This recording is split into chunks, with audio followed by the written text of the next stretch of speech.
On the gridiron, the ability to outplay and outthink one's opponent is the difference between winning and losing. On the chessboard, much is the same.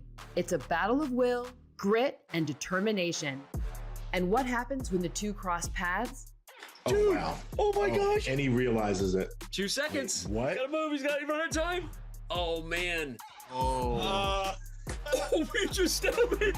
Last year, it came down to the wire as a nail-biter between Chidobe Awuzie and Drue Tranquill saw the Kansas City linebacker victorious. But before he defends his Super Bowl championship in the fall, he has another title to repeat. Go! The National Football League's best chess players return, turning their attention once again from the field to the chessboard. Wow. With some serious bragging rights on the line, trash talk on the field might be a little elevated this season. That's what chess is, bro. So put the cleats and pads away and get ready for an off-season showdown like none other. This is BlitzChamps NFL 3, and it starts now.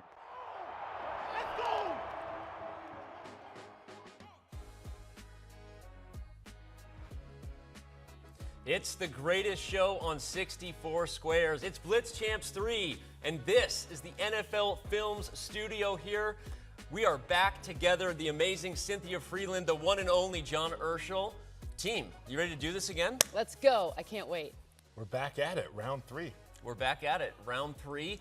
We're going to be having all the calls, giving you all the play-by-plays, the stories behind the stories, maybe get some trash talk from the players. But before we get into any and all of that, let's meet the players and remind everybody of who is participating this year in our BlitzChamps event. You look at the faces here, Cynthia and John, you've got some OGs. You see Larry, you see Chido. You got some newcomers there. We've got Quentin, Q. We've got Justin Reed. You've got Michael Vick. I want to talk quickly, though, about the guy defending his title, Drue Tranquill. You mentioned it in our hype opener there. He's got to defend his Super Bowl title, Cynthia, but first he's got to defend this title. I mean, he kind of came out of nowhere in the chess scene last year, but also it kind of mimicked what happened on the field. I think the Chiefs were a little surprised that this guy who they got from the Chargers was able to step in and start and kind of be a really key figure in the playoffs, and he was one of their X factors for the Super Bowl. So in the same way as he was kind of a sneak attack on the chessboard, he was also one on the football field. But you know what I'm curious about? I'm really excited to see how he performs this year with the faster time control. Last year, he was really the dark horse. We weren't really sure what we were going to see out of him, and he really excelled at the 10+3 time control. This year, we've got 5 minutes for all your moves, no increment. I'm curious to see how he does with the faster speed. And there were some games where he really was under time pressure. You remember, we were nervous on the edge of our seat. That increment, I think, really helped him, so I think that's a great call out. Defending his title, but in a different format than last year's event, so we'll see how he holds up. All right, moving on to one of our new faces, one of the biggest names in this year's event, started talking about his love of chess around the Super Bowl. We reached out, he was into it, and Michael Vick is here playing. Cynthia, your thoughts on a guy who redefined the quarterback position in many ways. Now we'll see what he can define for us on the chessboard. Well, it's interesting because we now have these, I guess we call them dual threat quarterbacks. I would say multiple threat quarterbacks. And everyone always says the prototype was Michael Vick. This guy was fast. This guy was elusive. He could throw. He could make you think he was going one way and end up completely the other. In fact, Kyler Murray was often compared to him in the draft process. So he's kind of this prototype for speed and elusiveness. Maybe that will translate to the chessboard. But we have a little bit less information on him in the chess world than some of the other participants. Yeah, I did some scouting of him. We had about 5 games on Chess.com we could look at, and from what I've heard, he really likes playing over the board more. So I'm curious to see how his skills in-person chess transfer over to playing either on the computer or on the phone, especially at a fast time control. Yeah, it's a great call out. Plays a lot of over-the-board chess. Got some practice in this week. Cynthia mentioned Kyler Murray, a lot of comparisons to Michael Vick. Guess what? They're playing each other in the first round. We have our 2 quarterbacks throwing down. On that note, let's go to our bracket and talk about the rest of the pairings there at the top of the field. You have the battle of a couple of Irishmen, a couple of Notre Dame alum, and Quentin and Drue. Drue versus Q. I already mentioned the battle of the QBs. Cynthia, let me just throw to you. What matchup are you most excited for? Season 1 winner, Chido versus Justin Reed. We went through and watched, we already knew how good Chido was, but we went through and watched Justin's film, all of his moves on Chess.com, and he's pretty elusive and sneaky. I also think he kind of talks about it like when you talk to him about his football acumen, like, I'm maybe a little underappreciated. He plays a bit of an underappreciated position on the field. Maybe he's a little underappreciated when it comes to the chessboard as well, and he could be a really big sneak attack. Okay. Any matchup got your eye? I have to go with my fellow offensive lineman. I'm excited to see what Quentin's going to do.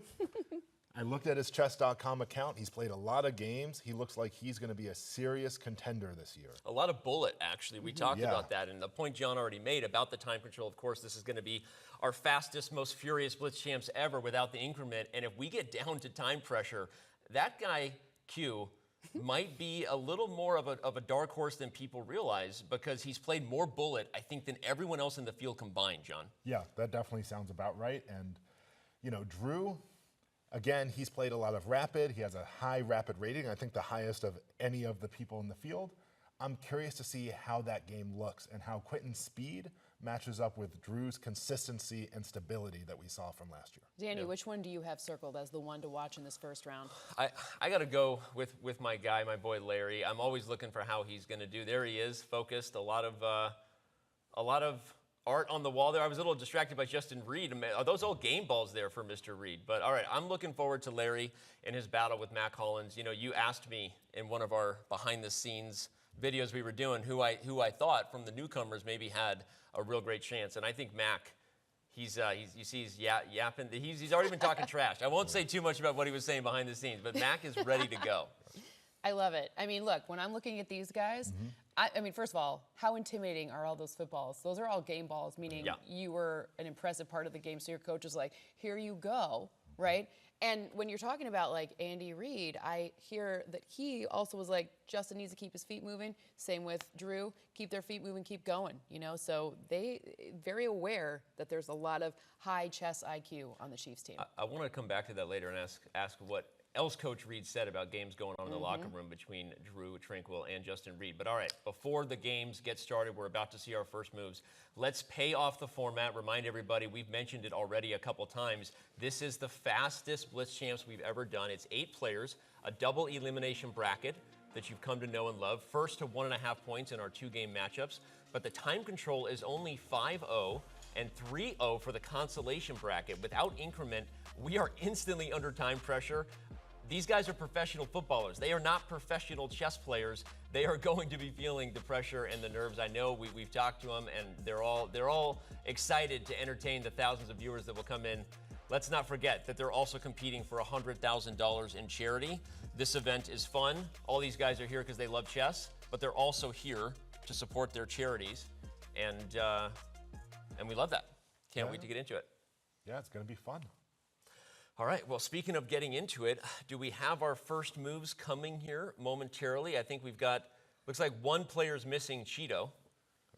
Chido's missing, and Justin Reed, but he was there before. Chido's the only one I haven't seen yet. But Vick just looks so focused and dialed in. Yeah.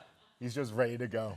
Michael Vick is, we've been told, playing on the road right now, for fans wondering. We may be getting him on camera later or not. We don't know. This is live television. Things like that happen, but he looks great. That was likely at a charity golf tournament, just knowing the pose. Given that we're at a charity chess tournament, I'm just going to call that out. Gotcha. This is the charity golf tournament pose. You've seen this before. You're familiar with this. Yep. Gotcha.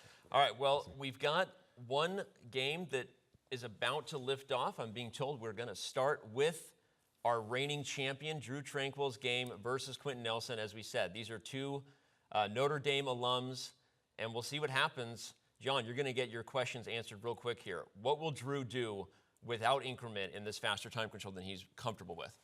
We're going to see. This is the game I want to see this round. Let's see how this goes. I imagine he's going to start with E4, best by test. Based on the games we looked at. Now, we did a lot. So shout out to this guy. He says he guesses E4. John pretty much knows more about these players probably than anyone else here, more than me or Cynthia. John has been looking at their games, aware of their opening repertoires. But okay, we're already in something a little obscure here with a Carol Khan, John. Yeah, absolutely. An early knight F3, a little unexpected, but Drue has definitely claimed his fair share of the center. It looks like we might end up with a close. Oh, Well, and I want to give a shout out to Quentin. We see him playing on his phone, by the way, super focused. But you notice in this structure, normally that bishop, John, is trapped behind the pawns. We call that a bad bishop when it's trapped behind its own pawns. But not in this case. I don't know how well Quentin knows the theory, but if I'm choosing a side I like, I already love Black's position. This bishop is normally hemmed behind the pawn chain. It's in a great spot. yeah, it's like a good French advance for Yeah. Black. It looks, no, this seems really nice.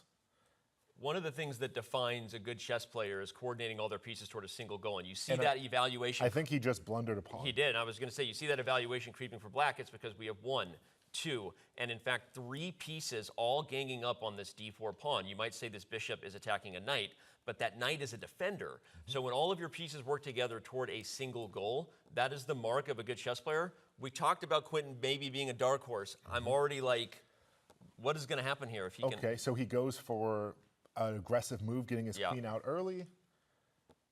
Missed his chance to win the Misses pawn. this moment. He had a moment to really take Yeah. control of the game. Moves his queen back to get out of this potential discovered attack Yep. from the bishop on d2. The reason the computer doesn't like this, and anyone watching at home, don't armchair chess computer this game. Don't armchair quarterback it. Let's not judge the players. This is hard stuff. But there's a lot of, the mistake here was that Black had a chance to win a pawn earlier, and now with the queen retreating, White has this move, knight a4, attacking the queen and the pawn, and Drue doesn't see it, but that was why it was given the evaluation it was. Here Now we go. b4 gets a double question mark because, okay, and now Quentin definitely is noticing that he can pick up some material here. Yeah. So, okay, he gets another chance, Yep. and I think he's about to take it. He takes that knight, a great move, which removes the defender of this really important center pawn. Okay. Oh, Drue was thinking about a Zwischenzug. Yeah.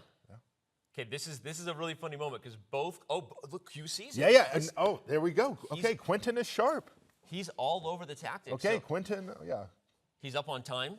yes. We talked about maybe Drue being a little bit nervous with less time, and he's up on the board.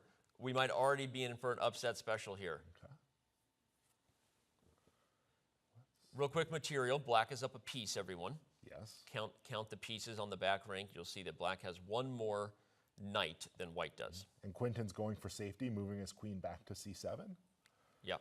He's probably getting ready to develop his pieces, develop his knight, develop his bishop, and then, getting ready to castle, bring his king to safety. Yeah, Yeah. I love it. Let's go, Quentin. We see some chatters there rooting on Q.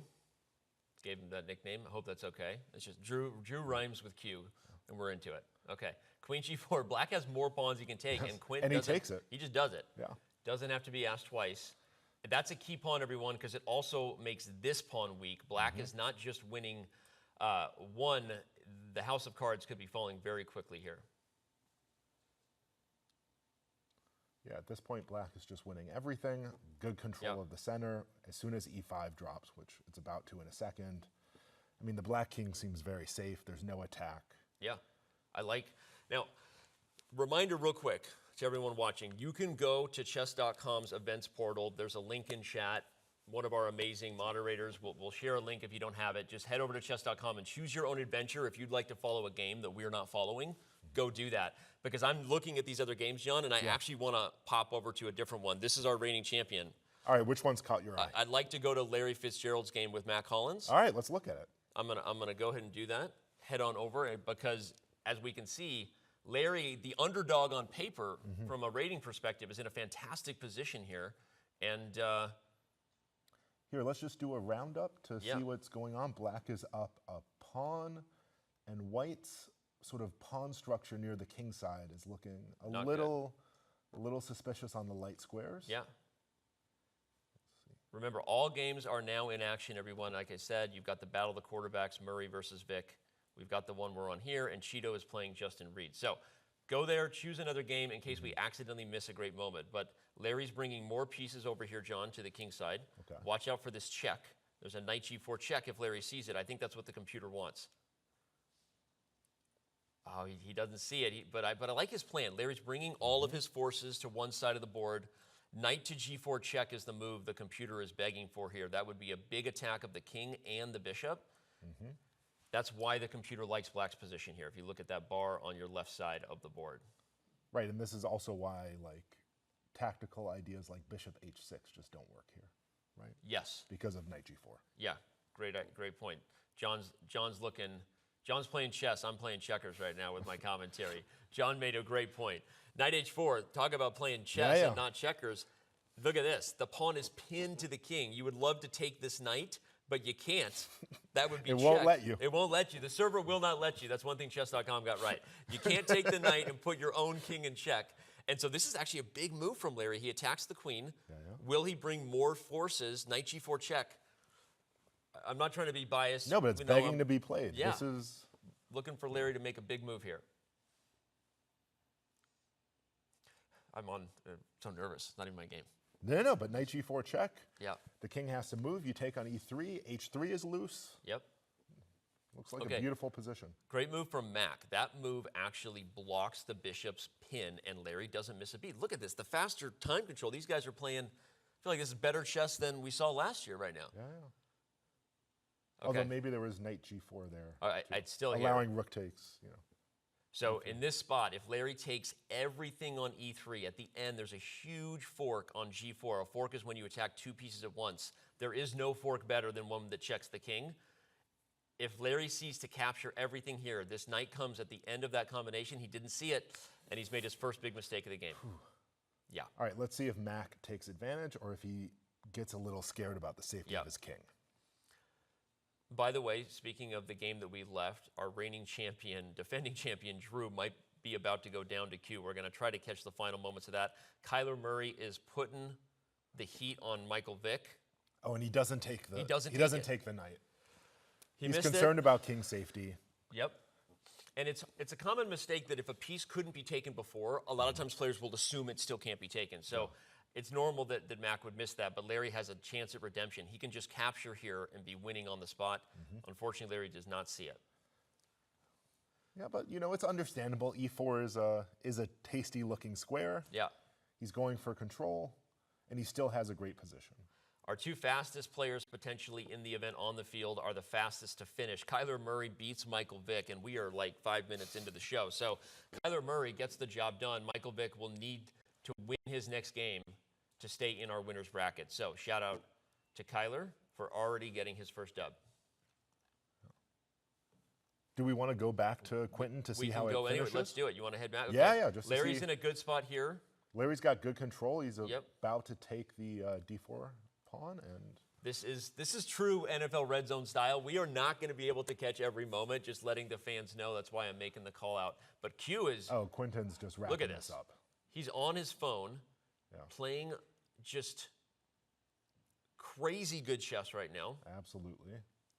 And he's taking his time just looking for the fastest mate. Yeah, unless we stalemate, which crazier things have happened. We had one last year that made me fall out of my chair. Okay. Stalemate is when you trap the king, but it's not a check. It's actually a draw. Oh, he did. Oh, I'm sorry. He wants to bring that second rook into the game. Okay. Yeah. All right, we're going to quickly go to the games that are still in progress because that was an awesome victory.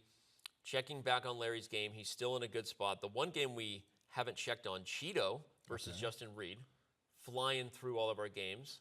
And what do we got here? Let me just get my bearings. Okay, he has doubled H pawns. You can take on H7. Oh, and he does. Okay, good. But Justin has these two bishops aimed at White's G2 and F2 pawns. I think the idea is he's trying to push the H pawn, trying to open up the G file, and then trying to get some sort of attack. Yep. The risk of that, though, is with every move you advance, you actually open up your own king as well. And so Justin Reed is all in on an attack, but Chido brings the knight to F5, and look out for someone else to maybe flip the script here and launch an attack against Black's king. By the way, that happened so fast, by the way, we could hardly process. Kyler Murray's already won. Okay. Kyler's won. Quentin's won. Quentin won. And so this and Larry's game are the two games left. Yeah? Okay. All right. Oh, you know what it is? Oh, and he finds it. Oh, my gosh. Justin Reed. Oh, my. So the rook is hanging on C1 as the point. I was just about to maybe highlight, why the computer doesn't like it, but Justin Reed doesn't need that analysis. No. He's all over it. Everyone, if White takes here, Black is checkmating White on the back rank. This is a problem, and we will see if Chido sees it. He does. He saves the rook, but now he's got to pay the price because he lost that bishop for free. Wild. Yeah, so at this point, what do? You can take, and then take on d5? I mean, yeah, and he does it. It just looks like a beautiful position. And John, you called it earlier when we first came to the game. You highlighted to keep an eye on those bishops. They are like ninjas, sneaking, lurking in the background all the time. Cynthia called Justin a little sneaky. So here's an interesting moment. He's threatening a discover check. Here's a good time to just be patient. Yep. Take your time. Maybe let's get the king out of the way. Yeah. This would be my advice. John, you want to avoid you give some great advice. Have I ever told you that? You give great advice. You don't want some knight f3 things just showing up at your door, you know? So John's pointing out the queen is actually attacking the king. The knight is just in the way. Look at Justin. He there we takes go. your advice. So you get your king out of the way of that, called a discover check, where you move a piece and then discover another threat. So great move. Chido plays knight f3 anyway. By the way, Larry Fitzgerald. Oh, and he just snaps it off. It makes sense. He's up material. Yep. He's just trying to convert. What were you going to say about Larry Fitzgerald was in a winning position and blundered at the last second. He went down. So he played a great first game against Mac, but ultimately Mac got the job done. We'll quickly check on what happened in those final moments once this one's done. All right, Justin adeptly recognizes his rook on a8 was hanging. Good full board awareness. Yeah. Look at the clock. That's the other thing. Yeah, f5 was not my favorite. He's really making that area near his king a lot looser. Yep. Wide open spaces here. Something more like queen d2 instead could have been a good idea, putting pressure on the f2 pawn. But now things are going to get a little bit trickier. Uh-oh, SpaghettiOs. If you see... not queen d2 now. I could go for some spaghetti. I'm hungry. I just realized no, that. this Queen is the takes problem. d2, and it is over. Now, I meant queen d2 instead of f5. I'm sorry. You see Chido had one of those. He knows he got away with one reactions, and Justin Reed not getting a game ball for this one. Sorry, just going to call it like it is, although those do look gorgeous behind him. Yeah, that was a mate in one. That was with queen h6. Yeah, and look at Chido. Is he going to do the pre-move? He's all over it. No, he wants the material. Even with 16 seconds, Chido is confident. He just wants all the pawns, all the pieces. I'm not turning away because with only 10 seconds, anything could happen here. Chido could make a mistake. So let's see. Oh, wow. No, he doesn't. There we go. That's the guy who won our inaugural event right there and lost in the final. A comeback victory against Justin Reed to start, though. And whatever they're saying to each other, enjoy the trash talk, guys. All right. Okay. Remember, action is wild. We're going to be here all day. Don't go anywhere. This is just the first set of games. Where do we want to bounce? I think Kyler Murray and Michael Vick need some attention. We didn't really get to see any of them. Sure, Should we just go through the game? We missed the first one. They're playing game 2 already? Yeah, they're already on game 2. Oh, wow. All right. By the way, shout out to Kyler Murray. Is that a Last Dragon poster, one of the most underrated movies of all time, or Bruce Lee? I don't know. How can you see that so well? I don't know, but anywhere The Last Dragon is up. What is The Last Dragon? First of all, you shush your mouth. You have never seen The Last Dragon? Who is The Last Dragon? Well, isn't that a question? I see. Who is the last question? Okay. Somebody help John Urschel see The Last Dragon, please, before next BlitzChamps. Okay. All right, Kyler Murray. That's not an answer. It's a great movie. Leroy is like this whole battle scene and this kid, and he wants to be like Bruce Lee and harness the, never mind. So Bruce Lee's the dragon? No. No. Because this other kid is the new Last Dragon. It's complicated. I'm very confused. Okay. As complicated as this position. Let's stick to something simple. Yeah. Let's talk about chess. Kyler Murray. Okay. Is doing better here as black. The bishop attacking the king. There are lots of weak light squares. That also, could be very dangerous. There are a lot of pieces that Kyler has that I notice Michael is missing. Yes, a couple of rooks to be exact. You are right. Versus 1. Yeah. I'm counting the rooks. I'm counting the minor pieces. I'm definitely bummed Larry couldn't get that win in the first one. I definitely want to pop back to their game in a second. But just checking out where we're at. There we go. And Kyler's sharp. Kyler's sharp. He's picking up these free pieces. Yep. And he's even got someone helping him. Are those snacks? He's got to stay. Are those sliced apples? That's his personal chef. Personal chef bringing. He just came from practice. He needs his apple slices. That's right. He's got a great gamer setup. Again, Last Dragon or Bruce Lee, yet to be confirmed. He's up 2 minutes on the clock and a ton of pieces on the board. Kyler Murray has showed up looking for revenge this year. He's in the driver's seat right now.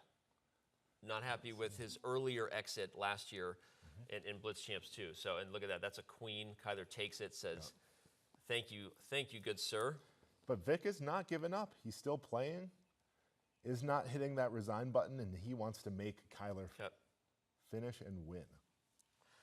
All right, well, we're going to keep rolling through the chess in the games, but we're also showing you some fun facts there below our webcam. Many of you are following it. Our NFL fans might be curious for some takes on that. Cynthia, what do you got for us? Well, I just want everyone at home to be able to understand exactly what they're looking at if they're not as familiar with chess. First off, if you want to know who's winning, the bar to the left of the chessboard gives you an indication. If it's more black, black is winning. If it's more white, white is winning. It's a good kind of level setting if you're not as familiar with the pieces on the board or the material. Number 2, The Last Dragon is an incredible movie, and I don't understand how John Russell is allowed on this broadcast not knowing what it is. Back to you guys. Thank you. Thank you. I apologize. That honestly I am sorry for my lack of culture. means the world, and I apologize for switching cams while Cynthia was bringing us the takes. I was so excited to make sure we caught up with the game, but there you go. The evaluation bar, like she said, helps you know who's winning, and everyone go see The Last Dragon. And There's a that's blunder. a blunder because of knight takes d3. Mac just blundered his rook. Larry takes it. Are we going to go to tie breaks in this one? I Can think it Larry could convert happen. this one? Larry has just a little bit under 2 minutes and a completely winning position. Up a rook. Yeah. It is funny that was a retreating move. I was going to highlight when Chido saw the retreating queen move that sometimes players miss that. Yeah. We're thinking about going forward a lot, but often the sneakiest moves in chess are going ones backwards. where you back up. So this was the moment that Mac didn't see the attack, but Larry didn't miss a chance to go backwards with the pony. I think we can call it a pony from time to time. There you go. Knights. There we go. Knights do move forward and backward, and Larry is up a rook. Perfect. He knows how the knight moves. He does know how the knight And moves. he's going to try to win a rook up. I saw that Banter Blitz is starting again. Yeah. Jan did his first excited? episode. I'm very excited. I only say that because, Jan always says, he's eventually going to write a book, How to Win Up a Rook. This is what he... Which is, for those OG fans of the chess community online, Banter Blitz is coming back. It's going to be a fun time. Jan Gustafsson will be one of the first people to host the show. Yeah, it happened. It happened like... Oh, it already started? Yeah, I watched it in my hotel room You're this the biggest morning. Jan fan in the I'm a world. big... Yeah, this is true. You wouldn't miss it.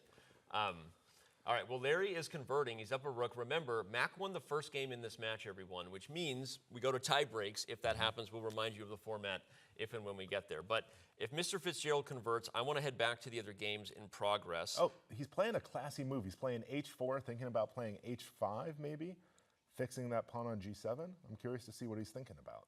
The biggest thing I'm worried about is his clock right now because he's completely winning, but Mac knows what this game is all about, and he's playing as fast as he can. At this point, I would just take the knight. I mean, this is just a Yep. pragmatic. Knights are dangerous in time scrambles. Yep. Give that rook up, take that knight, make sure your knight is defending that pawn, go get all of black's pawns, and then just start pushing something. Forks happen. Yeah. When they say, if you've got a knight, you've got a chance. That's right. Especially in Blitz, they say that is a forking problem. Knights fork when they attack two pieces at once, and this is exactly the kind of position where you might blunder if you're not careful. But Larry has rook a7 at this point, really Yeah. putting the black king on the back rank. And at that point, we've got this. Yeah. That Well, is okay. good to see. Well, what a move, knight g1. Larry has to see a retreating move, knight f2, to guard the queen. If he finds this, it's over. He doesn't. He gets a queen, which means we might But have... he can still, it's just mate in 2. Well, rook a7. Rook a7, Okay. rook takes b7. Don't play rook a8. Yeah. Don't play rook a8. By the way, Quentin Nelson... He's going to play rook 8. Quentin Nelson has put our defending champion into the loser's bracket. He just won with a 2-0 sweep, everyone. We're going to stay right He here. only has 2 seconds. Because he has 1 second. Larry, you got to move. No. Oh! And he flags. Oh, my Lord. Oh, it's too fast, and he can't do it. He wanted to mate with the queen and rook, but he started with the queen instead of the rook, and then he realized he can't go to a8. That Ran out of time. is heartbreaking. Larry Fitzgerald was in a great spot in both of these games, ends up losing both. We have one game still rolling here in our first round. That is Chido versus Justin. Chidobe Awuzie versus Justin Reed. All right, and what's going on? Justin's position looks fantastic with the bishop on e6. Black's light squares look a little weak. whereas White's king seems pretty safe, pretty stable position. Indeed. I mean, this is sort of, these are the points that I'm noticing about the position. What do you see? This move c5 Wow. is exactly what I was seeing, and it was what the doctor ordered. Justin plays it. After takes, okay, Justin takes with the bishop, also good, but White's pieces are just overwhelming black here in the middle of the board. The center is the most important area to control. It's where all the good things happen. So this is a good spot. You could take or push this pawn if you're Justin and open up what we call a battery, which is where two pieces gang up on one piece. So, okay, b5 is a good move, and Justin Reed creates a battery for the queen and bishop here. We'll see if he sees it. He does. Look at that. Yes, there you go. Remember, Yeah. Chido was losing the first game Yeah. and barely won. So Justin Reed looking like an early, very dangerous opponent for everybody. Yeah, no, absolutely. He's playing very strong chess. He had a slip up last game, but this is looking like a great performance. And as far as the matchups go in the first round, we've had 3 2-0 sweeps, everyone. So this would be the only matchup that would go to tiebreaks should Justin get the win. Sure. And I would not be disappointed in tiebreaks between these two. That could be a lot of fun. And you know, Cynthia called it in the pregame, said this could be a preview of our championship match, because whoever wins this will stay in the winners. Is the loser of this match ultimately the man to beat in the consolation bracket? I think he could be. Yeah. Yeah, Justin is really putting on a clinic. He has these two bishops. They're absolutely dominating the board. This c1 rook hopefully is going to come into the game, possibly via c6 at some point. Great and call. White just has to be careful to make sure that his king stays safe now that there's a half-open g-file. Great call. The rook does come up to c3, preparing to come to this side of the board. The bishop could take here with check. Now, Justin doesn't have to do. I actually like his move even better, just bringing more pieces into the fight.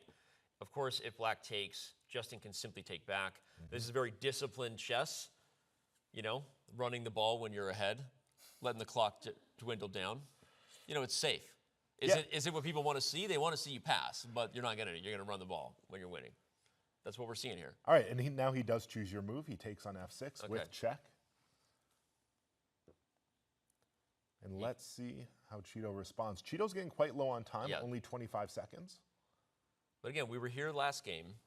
Justin was winning and up on the clock, and he let it get All away. right, and he plays rook g3, getting more pieces off the board, recognizing that although his bishop on c6 is defending g2, he wants to trade, he wants to get rid of this pressure. Rook d7 looks like a great idea, and he plays it. What a move. It does allow a check, but... Yeah, but you just go to h2 and everything's fine. Justin is balling right now, bringing the pressure. Nice find by Justin. Good call. Nice chat by Waffle Knight. Queen e7. Shout out to you, Waffle Knight, with the nice call out. You should be doing commentary. Who is Waffle Knight? Who is John Galt? Who is Waffle Knight? Queen please f6 inform check. me. All right, and now Chido is given pieces. Okay, just don't play Queen h7. That's Chido's only thing. He's setting up a... oh, okay, wait. No, this is... The other queen went to h7. Yeah. Sorry. A little bit of PTSD and from last that's a stable game. win. Stable win, but it means we have tiebreak. It's not a stable match at all. Do we have any more games still going? No, that is it. So we're ready for tiebreak. We are ready for tiebreak. So please teach the viewers at home how tiebreak works, because of course I know how it works. Okay. Yeah. I don't need to You know. paid very close attention to the because I paid attention. And there you see it right in front of you. If we go to tiebreaks, it is a 3-0 sudden death game. We take a quick 1-minute break, but let's remind everybody of what happened in all 4 of our matchups. As we said, it was 2-0 victories for Kyler, for Quinton, and for Mac Hollins. Feels like Larry kind of lost that match even more than Mac won it, not taking anything away. Larry was in those games, wasn't able to get the job done under time pressure, but either way, the other players, Larry, Drue, and Vick, will be headed to our consolation bracket, and Chido and Justin, we'll see if Cynthia's right at the end of the day. Are they headed to tiebreaks for a reason? Are these the best 2 players in the field? We're going to find out as they're about to throw down in 3+0 chess. So what is the tiebreak, John? It's 1 game. 1 game. Sudden death. Yes. More exciting than sudden death dodgeball. The only thing that is more exciting than sudden death dodgeball is sudden death chess. I see. Let the record state. And who gets white?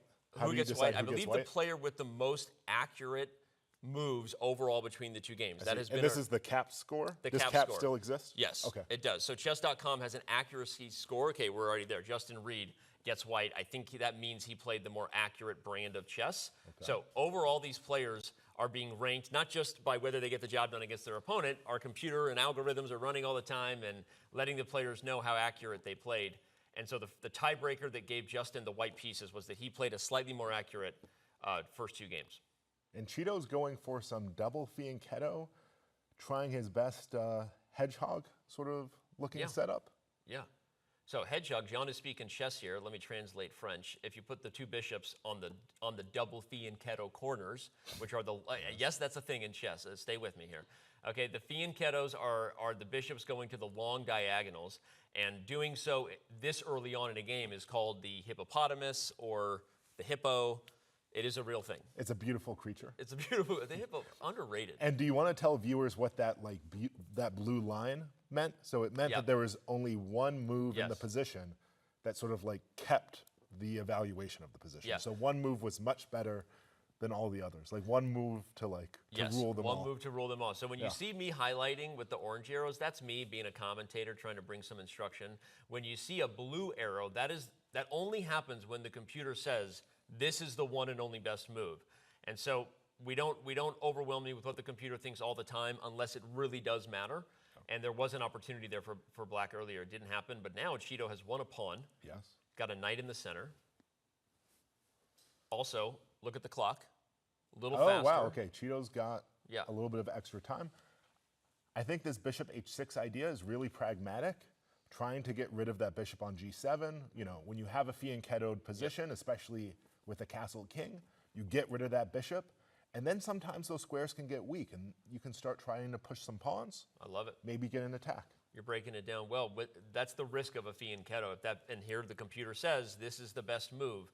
Taking it and then launching these pawns is probably what the computer wants. And wow, Justin, speaking chess AI right now, he's all in, finding the best moves, because if this pawn gets to h5, everyone, suddenly the rook and queen are having a party on h6 at the black king's expense. Yeah, and the point is, okay, Chido might be up a pawn, but who cares when you're checkmated? Exactly. So all of a sudden, this is why things are looking much more even, because that extra material really doesn't matter in this position. Great call out. This is Chido's extra pawn, but it doesn't matter if white gets all the action going over here. Now, wow, Justin is... Here we go. Who is this guy? He's executing the plan. What would it be if neither of our... h6, I don't love, because you're closing the position. Yeah. You really want to open open lines to the king. And Chido saw the checkmate, by the way. That was Justin's idea, was to create this threat, but Chido saw it. And so the reason that bar went back to even, everyone, is because white missed the chance to open things up and have the party we talked about over here on the H file, that little letter H in the corner.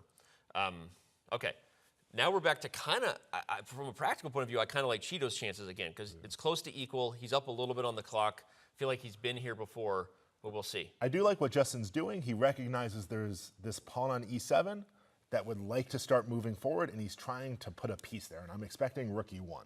Rook e1's great. Queen d5 might also be interesting. No, but I think your move is better. I think rook e1.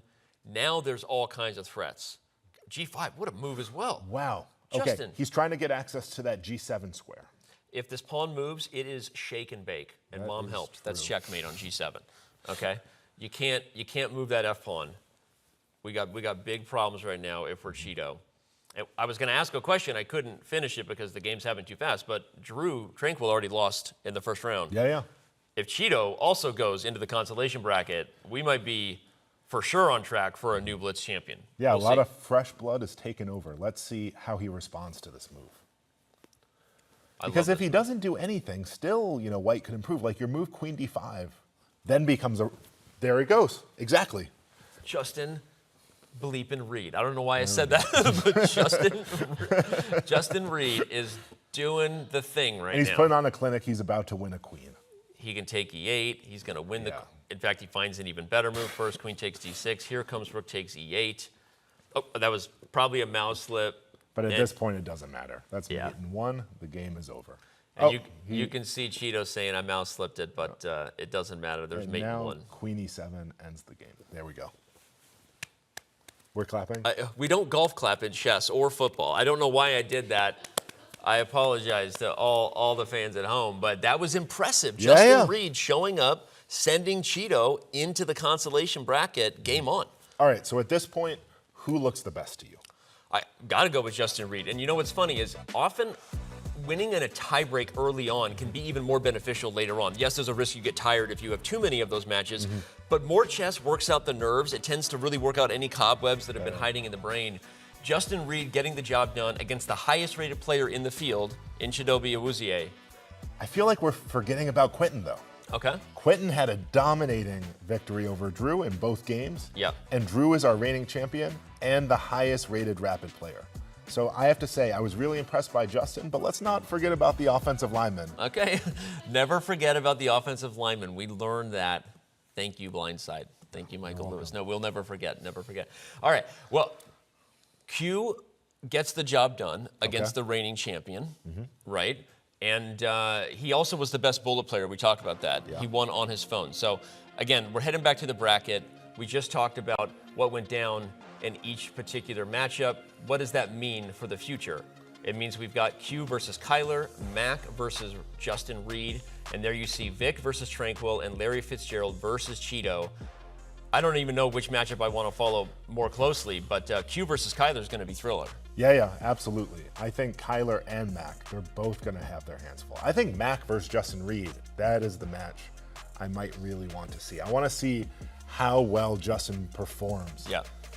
Mac, the games were a little shaky, but he definitely took his chances against Larry. He played fast, he played aggressively. Yeah, I'm definitely curious to see that matchup. Me too. Well, and for Larry, he's played Chido before. Those OG Blitz champs will know that he actually played Chido and lost to Chido all the way back in our inaugural event. So a tough first-round matchup for Larry. Maybe was this close to staying in the winner's bracket against Mac. Now he has a really tough opponent in Chidobe Awuzie. But Larry is awesome, a legend. He's one of those guys that we love having in this event, supporting the Larry Fitzgerald Foundation. Larry caught up and with us and talked about his love of chess, connecting chess and the game of football, life lessons learned. Subscribers, thanks for your support. Everyone else, don't go anywhere. We'll be right back as we're going to also be seeing people play the black pieces. BlitzChamps 3 returns in just a few.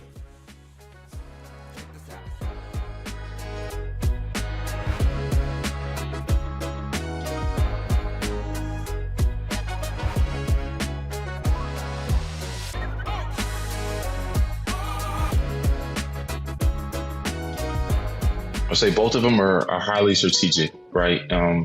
You have a general idea based on watching your opponent play what they're going to do, in terms of their openings, how they development, in-game strategy. Based on a plethora of games you're able to watch, you have a general idea, but obviously you don't know if they're going to do those same things. So I would say the strategy and the preparation for a game of football and chess are pretty similar, Like you spend a whole week saying, okay, we're playing against the 49ers, and 40% of the time on 1st and 10, they play this coverage, and you run plays based on that percentage. And so, I think that's kind of similar in terms of how you prepare to play in chess games. I've never gotten to a place of flow in chess before, but I've definitely been there on several occasions in football where, literally, no matter what the defender did, they couldn't get it right with me. My brain was moving at a frequency that was connected to my body at a frequency that they just couldn't match, right? I've never been there in chess because I'm not elite. If you were to ask Magnus, those type of questions, I'm pretty sure he's been in that place before where it just came very easily. He just knew the response to every single move without even having to think about it. And so I've been in football, but never in chess. I would say it's conservative. I would never categorize myself as overly aggressive in chess. I play a more defensive style. That's the way I was taught, to protect, and when opportunities are there, you take them, but, never put material at risk. And, I lose a lot of times to really aggressive players, because they just put so much pressure on you. And so I would say in life, I wouldn't say I'm conservative, but I'm not always looking for the home run. Yeah, and so, to give you a little background on it, I was I had ADHD as a kid. I was pretty, hyperactive, and we're going back and forth. They should put me on, a medication to kind of slow me down in school. And so my after-school program test teacher was like, "Hey, let's put him in chess for a couple months. Let's just see if some of the principles of the game will help slow his mind down in the classroom." And it worked. He started thinking about, like, you should approach the school day like you approach your chess matches. It should be very strategic. You go into math class, this is the move, this is what you should be thinking. And then you go to science. And, when he broke it down to me in that way, it really resonated with me, and it made me a better student and also made me a better chess player.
Larry Fitzgerald, the legendary Arizona Cardinals wide receiver who finished his career with the second most receptions and receiving yards in NFL history. The 2016 Walter Payton Man of the Year, Larry is unsurpassed in catching the ball when defenders have been within a 3-foot halo around him, which could give him a leg up in a time scramble at the end of a game.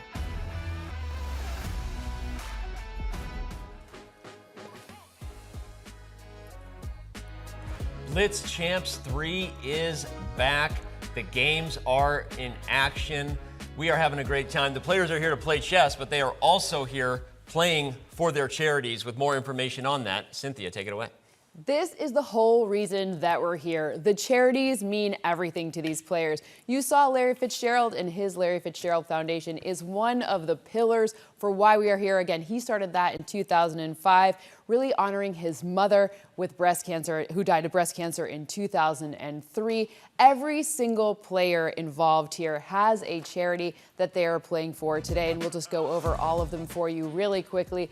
Chido, the Awuzie Kickstep Foundation, and of course Larry. We've got Mac Hollins with the Thumbs Up Mission, Kyler Murray with the Boys and Girls Clubs of Greater Scottsdale, Quentin Nelson with Shalice's Angels, Drue Tranquill with Kids Alive International, Justin Reed with J. Reed Indeed, he's also wearing that awesome t-shirt, and Michael Vick with Achieving Victory Foundation, spelled absolutely perfectly in this matchup. Hey guys, which one are you looking at the most here? Cynthia, you're around these players a lot. They take part in charity events in off-season, in the off-season all the time. Sorry, throwing to Cynthia at the studio. But how much do you think that's in the players' heads in terms of making sure they try to take something home? Obviously, many of these foundations were started by them. How important really is it to the players? Honestly, players are so incredible with all of their charitable work, not just in the offseason, but also during the season. So I know that this holds a special place in each and every one of these players.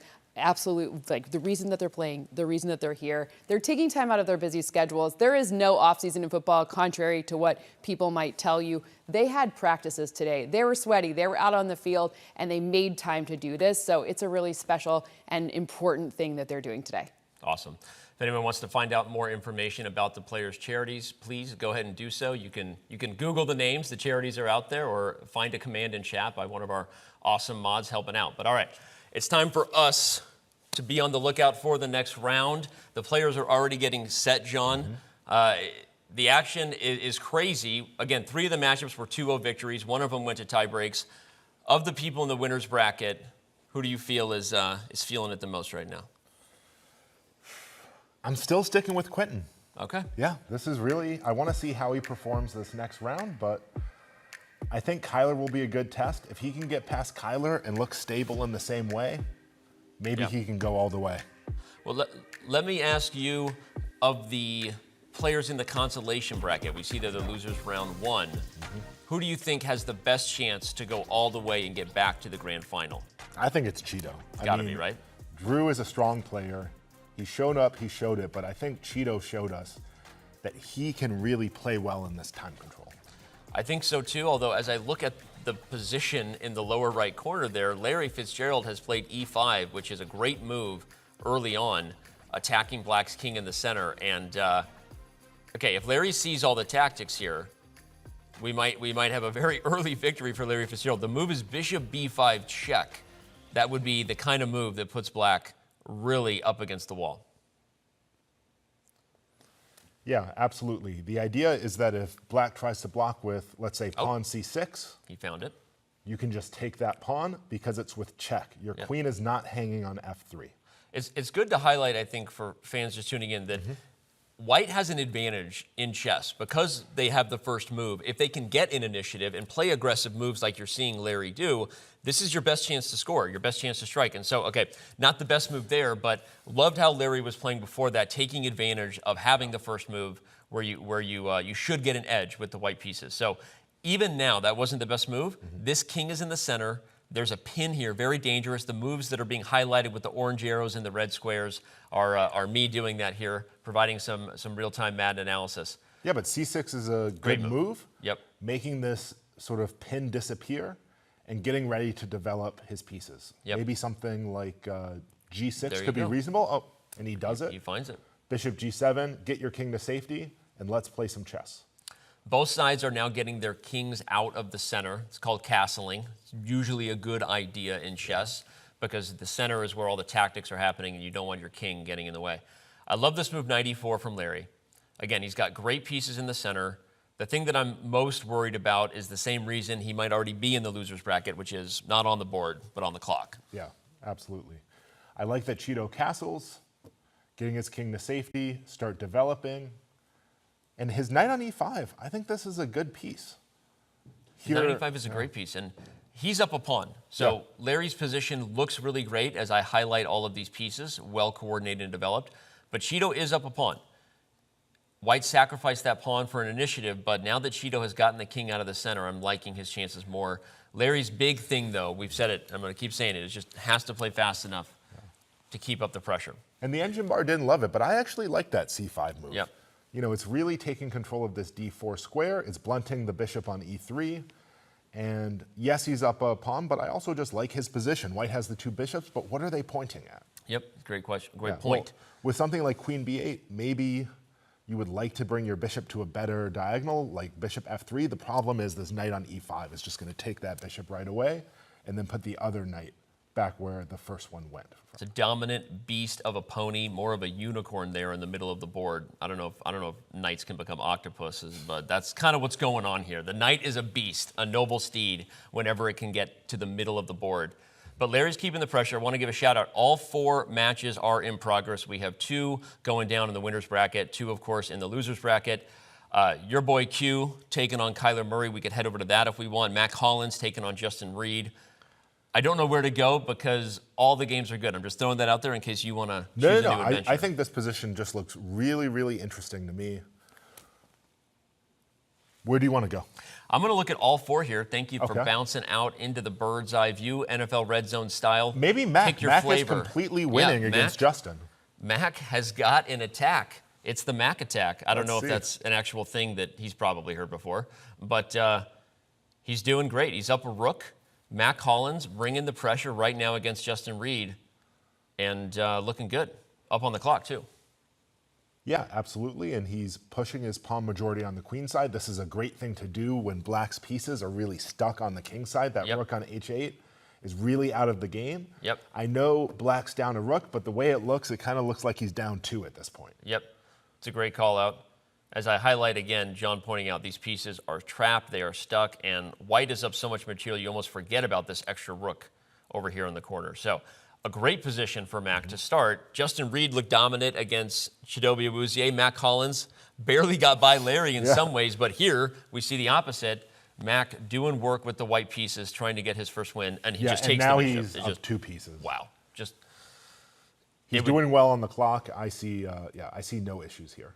no issues at all. He actually just wins. And Mac resigns. Justin Reed just resigns. Oh, sorry. Look at Justin that. resigns. Okay, I want to go to the other winners bracket game. Okay. Quentin Nelson taking on Kyler Murray. Q looking down at his phone, looking just great there. You can tell he plays a lot of chess games looking at his phone. He's comfortable. Yeah. Okay, but now he's Now blundering. there's bishop takes h2, which, okay. Misses. Yeah.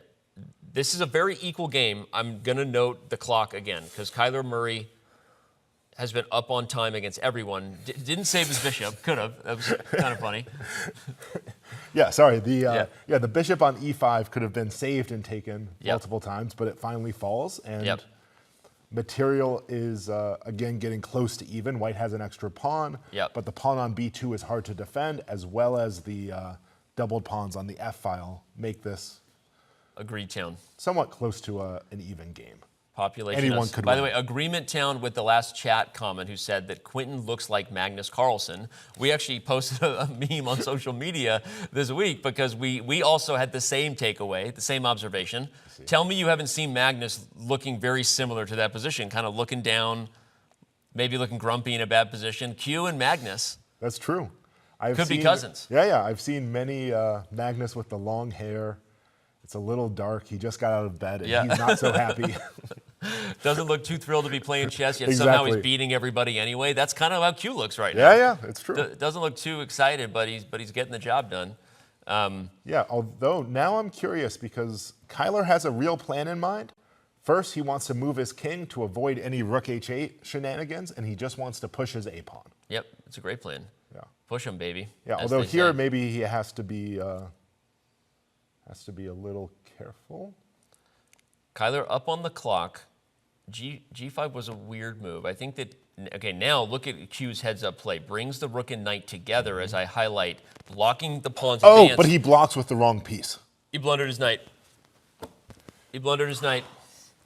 Now Kyler back in the driver's seat. And he has a simple plan. And it looks like a comfortable seat, by the way. Just a2. Really nice gamer's chair. a1, and he wins. He's going to a2. What type of chair is that? Can you read that? I can't read it. It's probably a custom build for Kyler. Gotcha. But and Kyler wins. Kyler wins. All right, who do we have left? By the way, okay, so all 4 of these next round games, both winners and losers bracket, are in the books. Chido did get the job done against Larry Fitzgerald. Drue Tranquill takes down Michael Vick. As we already saw, Mac Hollins defeated Justin Reed, and Quentin Nelson took down Kyler Murray. So our next set of games are going to begin here in a second. I'm nervous, and I don't know if we have any inside info on Kyler's chair. Cynthia, you got any info on that? Chair really closely, and I'm sure it's some sort of custom build. It has to be. But I really want to give him a lot of credit for both matching the poster and also like his speed. Shirt. The shirt's incredible. The shirt, the headphones, the whole thing just works. But he's really increased his speed significantly from last year. So clearly all of his efforts, his practice, any sort of coaching he's been taking has really paid off here. Is that a microphone? This looks like a streamer setup. It does. Does he stream? He knows what he's doing. He's like a real, he knows clearly.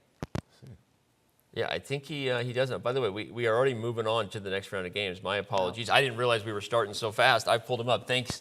All right, I agree. Kyler's setup, looking baller, maybe the best looking setup we've got. This is the best position we've seen Justin Reed get against Mac Hollins. It's a good one right now. Yeah, absolutely. We can just do some counting. We see that Justin's up a pawn. He has a very active rook on the 7th rank. I think you can probably just take that pawn on b7. I don't know. Yeah. What do you think? Why not? I mean, yeah, you could think about bishop b5, but I think taking with the rook, black goes a6 to avoid bishop b5. But black has a problem. Where is that king going? Yep. I highlight it right as you say it. Oh, and look at bishop c5 there from Justin. We've got a rook on the file. I'm highlighting the bishop attacking the rook. This is another match going to tie breaks. Yeah. Justin Reed just won in tie breaks against Chidobe Awuzie. If you're just tuning in, where have you been? But if he wins this, he will have his second match of tiebreaks, and he's just taking pieces. Justin Reed doesn't like losing matches, and he's about to send another one to tiebreaks. Yeah, no, absolutely. I mean, this has been a fantastic miniature. Active pieces are just winning the day. Yep. Yeah. Like you said, having the white pieces, this can really be an advantage. Yep. But especially in these fast time controls, you really need to play with some aggression, with some drive, and really take advantage of that first move. And Justin Reed is, and he's ready for a mate in one. Oh, he decides. I don't think Mac realized he could take the bishop until he had lost the rook. It's a bit of a foregone conclusion at this point. What a move, though. Again, Justin Reed, when he gets an advantage, is converting pretty flawlessly. Yeah, absolutely. And just like that, we are going to have another Justin Reed match head to tiebreaks. Let's head over to the other game going on in the winners bracket. Okay. Kyler got the first win. Now with the white pieces, actually, according to our computer, has a winning move on the board. If he had taken the rook first, he would have actually won a piece. But right, deflecting the queen away from the defense of the a5 square. But still, let's see what's going on. Quinton is looking pretty good. That pawn on d7. Oh, and that exclam shows that it was the best move in the position and the only move that kept the current evaluation. And now you see that blue little arrow is telling you the exact same thing. If Kyler wants to keep his winning advantage right now, he needs to play b4. It's a hard move to find, but the idea is that I believe it's separating the communication between the queen and the rook. Yeah.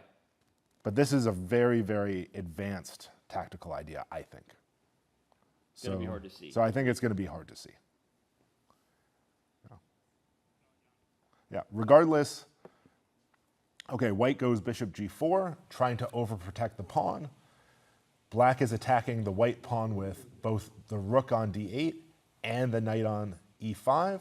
White is defending it twice. This is good, solid fundamentals. Yep. Eventually, white is going to want to somehow remove that rook from d8 and try to make a queen. Good call. And in fact, before I get highlighted, the computer, just a little faster than humans these days, computers are. Queen to c7. I'm going to change it from blue to orange. Take that, computer. A human arrow now would attack the rook and then, as John said, punch the pawn forward. And look at that. And he does it. Kyler finds it. Absolutely. So the real issue with playing b6 is not that there's something wrong with taking that pawn. It's that it removed the communication between that queen and rook.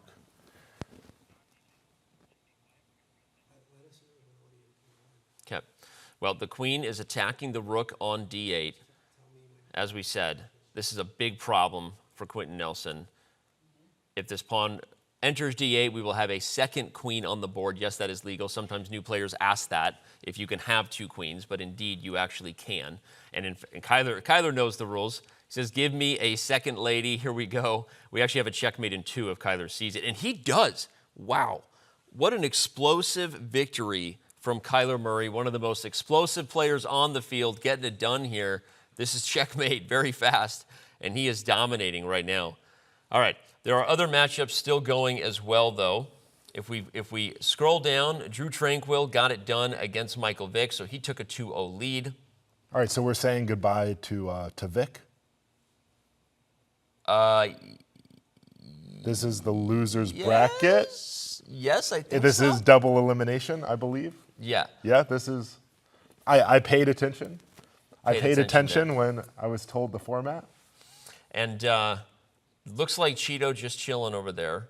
And we're also saying goodbye to Larry, perhaps. I think so, but I'm trying to remember if there's... Are we trying to turn double into triple? I think that it's more than 2 games in the next round. Oh, it's more than 2 games in the losers bracket. Yeah. Oh, well, I'm actually being told a couple of things there, so I'm not sure that's the case. Please, Larry's already ignore gone. my comments. Larry's already gone. Chido is just chilling, and all right, we're gonna go to the next game that's in progress between Mac Hollins and Justin Reed. This is our tiebreak battle. This is the one that matters the most. Justin Reed already won in the first round, everyone, in tiebreaks. He had to win, come from behind against Chido. He did it, and then he won in tiebreaks. Can he do it again? He beat Mac to force tiebreaks. Will he once again move on? He's already up a pawn, but it's opposite side castling. But I think Justin has the right idea. He's just trying to push him, baby. He pushes h-pawn to h4. f6 is a move I don't love, creating weaknesses around the king. I really like how Justin handled opposite side castling last time we saw him play. So I really think Justin has a good feel for these types of positions. He's traded rooks, though, a lot of pieces coming off. And the one thing I'll say is without a lot of time on the clock and not a big advantage to play for, you have to like Mac a little more. Mac has played a lot of games on Chess.com, a lot of blitz, a lot of bullet, too. Not quite as much as Q, but a lot of bullet. So I'm just looking at the clock and the fact that this position really doesn't have a lot going for it. Despite what the computer says, yes, white's up a pawn. This is not an easy one to win, so it makes me nervous if they get into the time scramble. Yeah, but I do like Justin still. I like that move g3, trying to keep the knight from going to the f4 square. He trades off and he gets a pure knight ending. And you know what they say, knight endgames are the closest to pawn endgames. They do say that. That is an advanced chess proverb. And the reason is because knights are the slowest pieces in the open board. They're great in a lot of tricky situations, but knights can be slow. And so and now we're headed to a king and pawn ending, John called it. Knight endings often become king and pawn endings here, and white is just up an easy pawn. So this actually made Justin Reed's job a lot cleaner. Yeah, absolutely. And this white king is just going to start moving up and start taking advantage of the queen side. King c4, and as soon as he sort of, look at that. Yeah. This is textbook. Textbook stuff, great stuff from Justin Reed. Up a pawn. Okay, you got to be a little careful now. This is still fine. Yeah, this is still fine, but no, but this is good. It should be good. Everything is fine. You can take that. In an endgame, often the extra pawn isn't the one who gets a queen. I was just about to highlight this. It's the one you sacrifice to get a queen with another pawn. And so we see the B pawn ran up the board. Baby girl Brittany joins the arena, and she is attacking. The queen is extra. But, okay, if you try to get... no, but now queen goes to G1. He knows his endgames. He knows his endgames. Just bring the king over now. That's actually a little more advanced than first meets the eye. The fact that Justin pulled that off, getting the queen in front of the pawn is the right way to get it done, the easiest and cleanest way to do the job. And so, unless we get a stalemate, we're going to be singing Justin Reed's praises again for coming back and winning in overtime tiebreakers. Yeah, absolutely. There were some really advanced ideas there, because if that black G pawn gets further advanced, let's say it gets to G2, all of a sudden trying to bring the king over, techniques with the queen, it's still a win, but it's quite advanced, and it's not so easy. Indeed, but he is making it look easy right now. Justin Reed, indeed. Isn't that his charity, by the way? Justin Reed, indeed. Absolutely. That rolls off the tongue. I can see why he chose that name. Saying good game to Mac, but feeling good. Oh, man. I think you might be right. Justin Reed has really impressed the most. He has. Yeah, absolutely. He really has. And I said when he had to win in tie breaks in order to get here against Chido that sometimes that pays off. Now, you don't want to draw it up that way at home. You don't want to keep having to win in overtime. But as long as you're winning, a win's a win. Absolutely. And he does it again.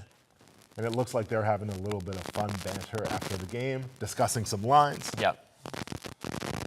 And there we go. All right, well, we're going to be headed to the next round, actually. We want to take a quick look at let's take a quick look at how the results came in. Look at our final scores. All right, and can we confirm Michael and Larry are going home at this point? We can confirm that Michael and Larry are going home at this point. Drue Tranquill gets the job done. Our defending champion keeps his defensive title hopes alive. Chido, unfortunately, reminds Larry of what happened in the first BlitzChamps, the inaugural event. Once again, sends Larry home. Poor Larry, running up against Chido. Kyler Murray, we didn't even get a chance to talk about how impressive that was. He dominated Quentin Nelson in that matchup, 2-0, and Justin Reed as well, once again, wins in tie breaks. But okay, we're going to head to a quick break. Speaking of tie breaks, when we come back, we move on. The BlitzChamps action continues here. We are live from NFL Film Studio. Don't go anywhere. BlitzChamps 3. More action when we return.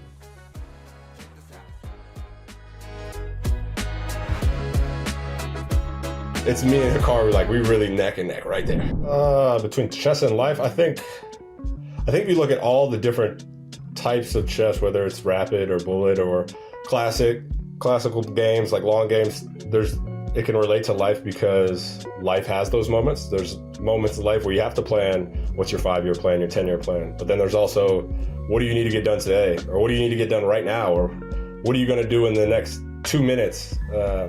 So being able to react and think through things, whether you have to do it really quickly or over a long period of time, those are two different skills. And oftentimes I think people think they're the same thing, but they're very different. I know a lot of people that are really good at planning for the day, but they have no idea what they're going to do in a year or 3 years or 5 years from now. So they're two very different skills, and they both take a lot of practice, just like chess. If you play bullet games all day, that doesn't mean you're good at classical at all. I think if I were to describe a flow state in chess versus football, it would be a little different.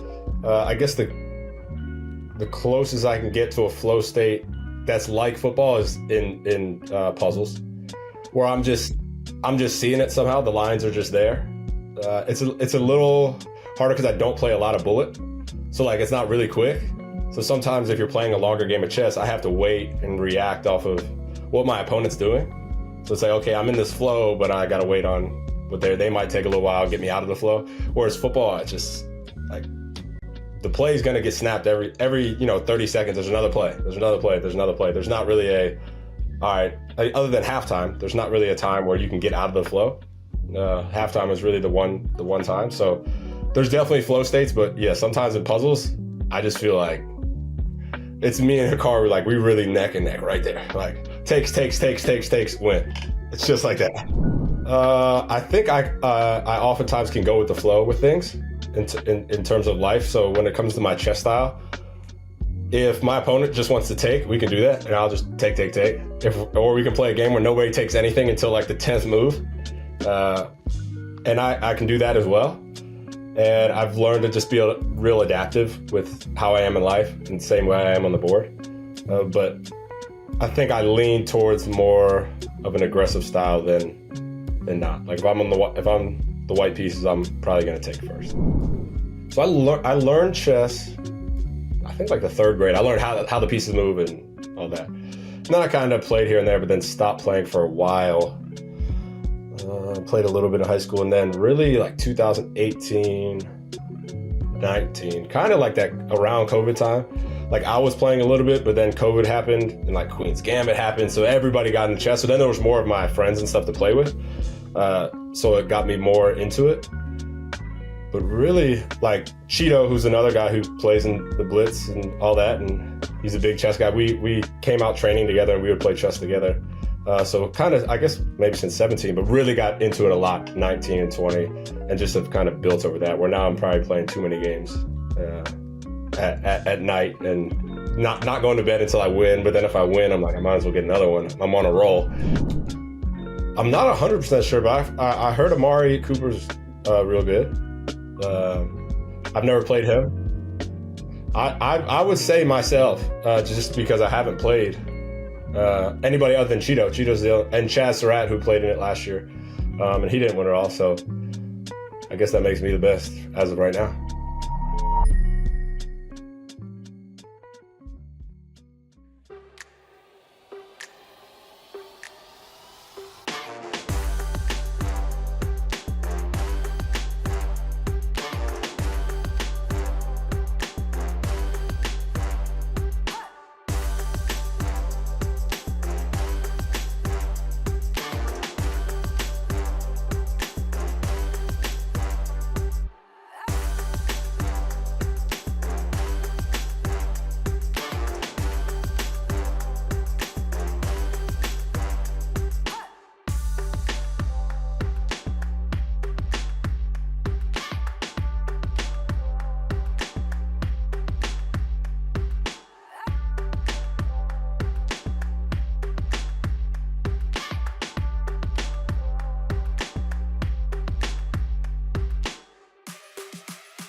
Welcome back to BlitzChamps III. We're here in lovely Mount Laurel, New Jersey at the NFL Film Studio, celebrating chess and football players and the crossover that has the chess world by storm.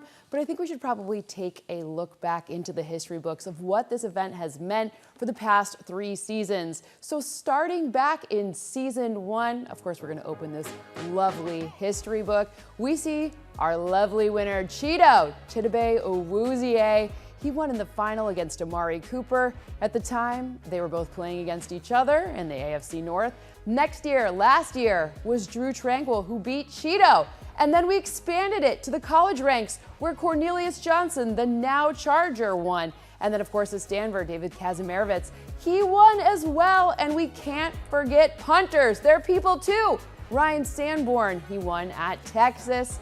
And of course, that brings us to Maryland, where Chance Harley, he took the crown for the Terrapins. And now, today, who's going to win BlitzChamps III and join those elite ranks? Guys, we've already seen some pretty amazing upsets. I'm pretty excited to see what happens next. Well, I'm pretty excited to know when Penn State is going to join the Yeah. college versions of BlitzChamp. I think they just What's going on with they that? need an invitation. They need an invitation. Was the invitation I think I lost know in a the guy mail? who might know how to help get a hold of Oh, them. I see. Maybe. Yeah, Maybe yeah. Penn State. Did you play chess when you were at Penn State? Was there a vibe on the college campus? Not so much with my teammates, but actually with the manager. You know, that's actually how I got into chess. Like, You've told me that. yeah, playing in college, one of my buddies, he was a manager on the team. He did a internship over the summer at some actuarial firm with a professional chess player. He came back, and all he wanted to do was play chess. Well, speaking of comebacks, will Chidobe Awuzie, Quentin Nelson, Drue Tranquill, or Mac Hollins complete the comeback? As Cynthia said, it's been crazy exciting. Kyler Murray and Justin Reed are in the winner's final. The winner gets to sit and wait for the grand final. But before we get to that, we've got a lot of exciting chess up ahead here. Kyler Murray with the white pieces against Justin Reed. That is where the action is going to be. Like Cynthia said, there's been a lot of upsets so far. I don't know. Oh, and the game's already started. The game's already started. Let's I don't just know jump who in. I would consider an upset, by the way. Here, Kyler Murray has been ridiculous. Oh, and it looks like a Taimanov. Time on it. Taimanov's Justin the Reed favorite. has been ridiculous. Yeah. Who's the favorite in this matchup? Well, I can tell Kyler's definitely been working with Yeah. Hansen. This is a classic Eric Hansen chess bra opening. Justin's been really good, but I think Kyler. Oh, and Kyler's white. Excuse me. Yeah. No, Kyler's white. I take By the that way, back. shout out to Eric Hansen and the Chess Bros. Shout out to all the coaches who are working with the players and help them get ready. But you said, I think it's true, Kyler Murray probably ground? I don't know. Okay. I'm not an English major. Kyler Murray worked maybe harder than anybody this year. He had a bad taste in his mouth. We know that guy kind of only knows one speed, and it's paying off so far.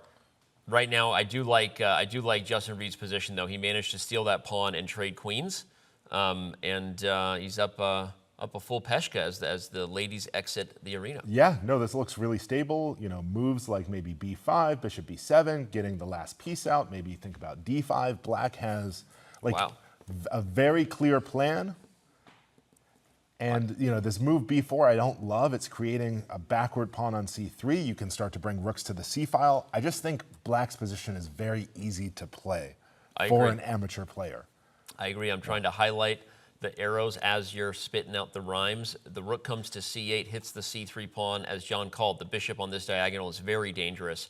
So both these guys have been playing fantastic chess. That's why they sit in the winner's final. But Justin Reed got here in 2 overtime tiebreak victories. Kyler's been dominant, but right now he's getting dominated, if I don't say. He's down a pawn, and if Justin just plays natural moves, this is a really easy position for Black to play. Yeah, and I think the c pawn can fall by force, but also you don't need to rush it. Fair. Look at that move. F6, also Yeah, good. exactly. So he wants to take this pawn by force, although I think you also could have taken your time. So e5 is likely coming. He does it. And then the knight will take on c3. Once that bishop moves, the pawn on c3 hangs. When the pawn falls, this pawn falls not too long after. Exactly. This position is crumbling at the seams for Kyler Murray. Sorry, I didn't mean to be so dramatic with that, but that is what's happening. That's what's happening. Okay, Yeah. for the record. Yeah, exactly. d5 is coming. This Yeah. pawn on b4 is very weak. Yeah, this is not a position you want to be in, and he just takes the pawn. Grabs the pawn. Yeah, absolutely. He's going to shoot first, ask questions Yeah, later. they give it an X, but this is still a good move. Black is doing well, unless there was some tactic. There was even better only because at this point, Black, as you said, is choosing flavors Yeah. of victory. Could have even taken this pawn and hit the rook, but took the knight. Kyler Murray saves a rook, but gets he's his in trouble. knight to come back. I think Justin can just save his knight. Yeah, he's up a piece. Yeah. A piece is a piece, as they say. And take That on is- F3, I think, is a reasonable move. Like you could take on F3, double White's pawns. You think about ideas like Rook F7, trying to trade pieces, and it's, But look at Kyler Murray. Ooh, okay. With the comeback right now, attacking the rook, everyone. If that rook moves, the bishop hangs, but Justin Reed, heads up play, takes the knight. When the smoke clears, Justin Reed should be better here. Yeah. He's up pieces, but don't count out Kyler just yet, especially if those rooks get doubled on that 7th rank. Yeah, well, I mean, this could be a really does tough it. position. I'm excited for this. The rooks. But Bishop F8, and then I think all attacks just stop. Okay. All the attacks stop. The knight comes to C4. That's a retreating move. Will Justin Reed find bishop to F8? Because if he doesn't, the rooks on the 7th rank are just gonna hungry, crush. and he doesn't. They're hungry, and the pigs are out. Here they go. This is a theme in chess. When the doubled rooks get going, can be very dangerous. Now he did play bishop E4, which was a brilliant move. Kyler's going to now try to get rid of it. So okay, my excitement aside, Justin is defending the position, but those rooks are going to be dangerous from now until the end. Yeah, absolutely. The thing I really want to see, so first of all, I see White is trying to dislodge this bishop by playing H5. Yep. So there's a clear plan going on here, but from Black, I would really like to see this queenside majority getting activated. Get this knight out of the way, get these pieces out of the way. Make sure you're solid on H7, but then start pushing these pawns. Couldn't agree more. By the way, Quentin Nelson, Q, the newcomer from Notre Dame in the field, has officially been eliminated. Chido sent him home. So Chido continues his comeback campaign alive. But shout out to Quentin Nelson. Played on the phone, looking like Magnus. Unfortunately, it was not his BlitzChamps year. Not meant to be. All right, so let's see how White handles this. You don't want to trade rooks. I'm expecting rook E7. Yeah, But keep the Kyler's rooks. taking some time, and I'm curious what he's thinking about. Kyler are very okay, he does end up trading. Okay. Maybe he wants G4 next. No, he's going to go after the pawn. Not a bad idea. Yeah. Unfortunately for Kyler, the rooks are no longer doubled. Oh, and I didn't even see that was Justin Reed spotting tactics faster than me right now. Look at that move, just to There you highlight for go. the fans. That is a winning tactic on the spot because it checks the king while attacking the rook. The bishop delivering a double attack, and he takes the first win here in our winners final. Yeah, he's halfway towards the grand final, and I think he's probably gonna be able to win with White as well. He's been really impressive. I don't think we're going to need a tiebreak this time, although who knows, it could be 3 times in a row. It could be 3 times in a row, and now it would be Kyler Murray who has to come back, though. For those just tuning in, Justin Reed has already completed 2 comebacks today in matchups. I'm trying to get their second game up here, everyone. My apologies for that. There we go. I've got it. We have liftoff. So Justin Reed sent his matchups into overtime. Now all he has to do is protect his lead for the first time today. Yeah, absolutely. And I've been really noticed. Players with the white pieces, they've been playing aggressively, and they've been trying to take their control of the center, move with initiative. White has been getting some pretty big advantages today. I agree. And that is typical for chess, just for players or newcomers to a chess show at home. If you're watching your first chess show as an NFL fan, welcome. You can stay. White does have an advantage both at the lower levels of chess and at the most advanced levels. Here we see really aggressive chess, though, from our footballers. Yeah, absolutely. And so the queen is attacked. The pawn on c7 is defended by the black queen. And you're left to wonder a little bit, what is this knight doing on b5? Yep. We saw that knight given those 2 question marks by our artificially intelligent overlords, saying that was not the best move for White, because while this knight threatens a check, all Black has to do is kick it. And there you go. Kyler sees it.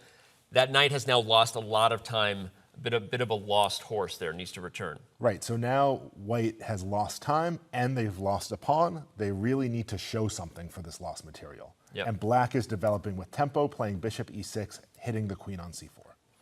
Great position for Kyler. Again, would now if he wins and sends us into overtime, would be the third tiebreak battle for Justin Reed. But okay, a little bit of a turning of events there. He loses the e5 pawn. The advantage disappears.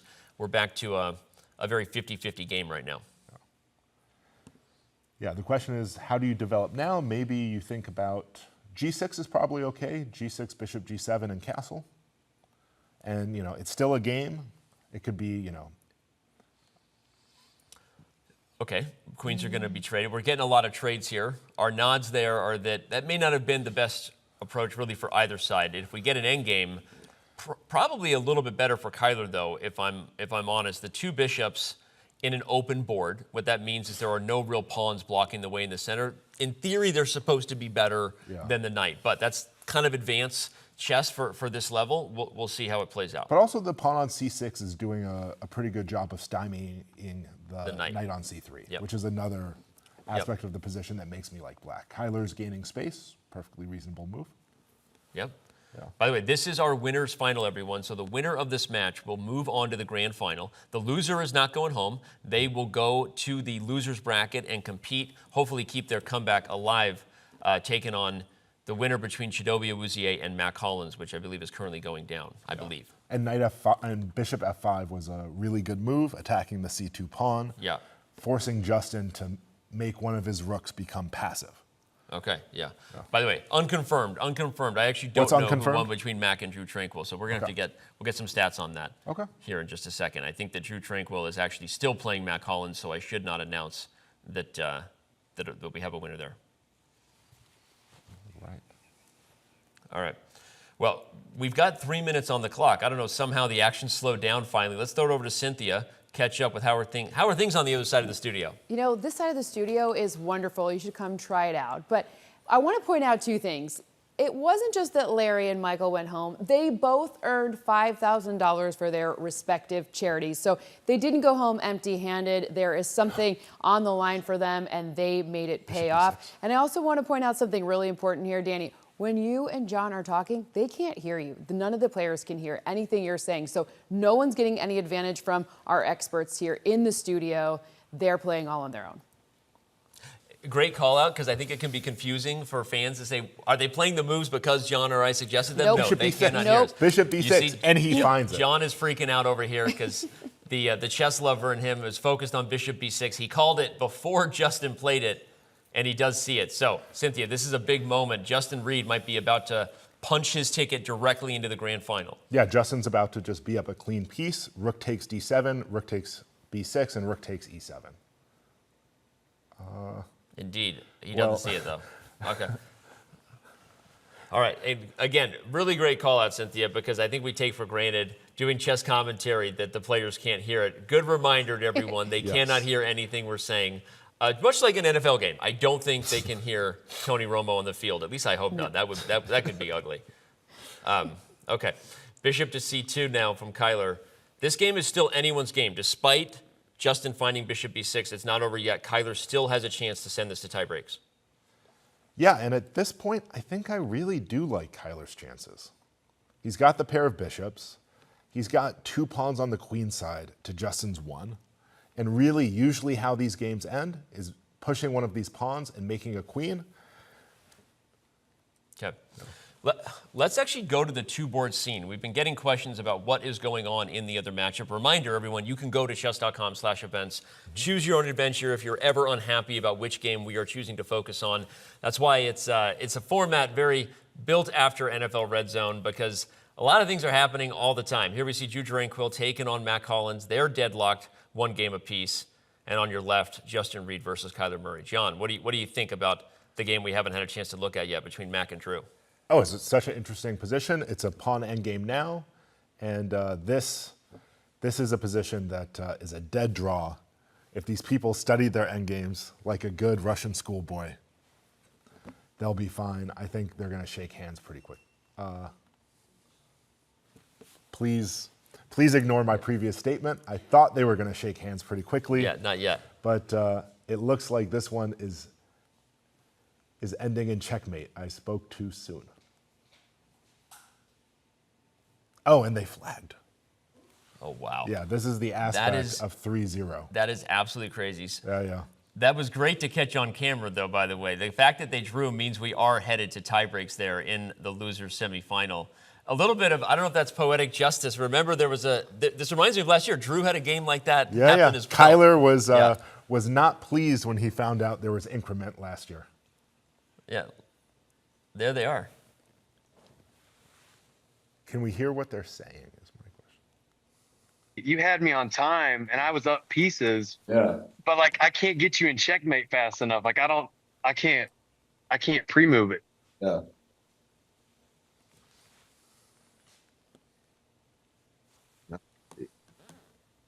Well, they're talking about pre-moves. Yeah, 3-0. The time gets down. You All really right, have you guys to- ready you for have to work double those overtime? pre-moves. That was, I think, one of our producers. Shout out to the team, working super hard, not hardly working behind the scenes. Okay, Kyler Murray wins. We have 2 matches going to tiebreaks. This is it. It's overtime football. I mean, chess here in NFL Film Studio. Can we run it back and see how Kyler got there? Let's Just do it. for a Let's second. do it. We were listening to the final moments there. Did he push his queenside pawns through? I want to see it. Yeah. Well, first let's show everybody the results. We can see that we caught the final moments. It was a loss on time that led to a draw between Drue and Mac, but Kyler didn't need the clock to get the job done. He did exactly what you said, John. I'm just going to back up a few moves because you said to push the queenside pawns, and he did. He went and got himself some new queens. And okay, a bit of a blunder there to give up the pony by Justin Reed. I don't know that it mattered at that point. Black has enough to get the job done, and Kyler Murray delivers checkmate in the middle of the board. Yeah. Good stuff. Yeah. No, we've seen a really high level of chess. I have to say, from BlitzChamps 1 to 2 to 3. Yep. The players are just improving, and the new blood that we bring in, they're just stronger and stronger. I really couldn't agree more. Obviously, you'd think we'd say that anyway as commentators, but really, that is the case. I think that the chess is getting better year over year. Kyler Murray is getting better year over year. This guy really, really wanted revenge. He told us that when he was ousted a little earlier than he thought he would last year, and ultimately looks like he has really worked hard. So, all right, tie breaks are coming up. We're not going anywhere. We're staying right here because we got chess action, I believe, that's about to get underway as the next set of games. Both matches headed to tie breaks. We have Mac Hollins versus Drue Tranquill, and we have Kyler Murray with the white pieces versus Justin Reed. Do we want to try to get a dual view of this?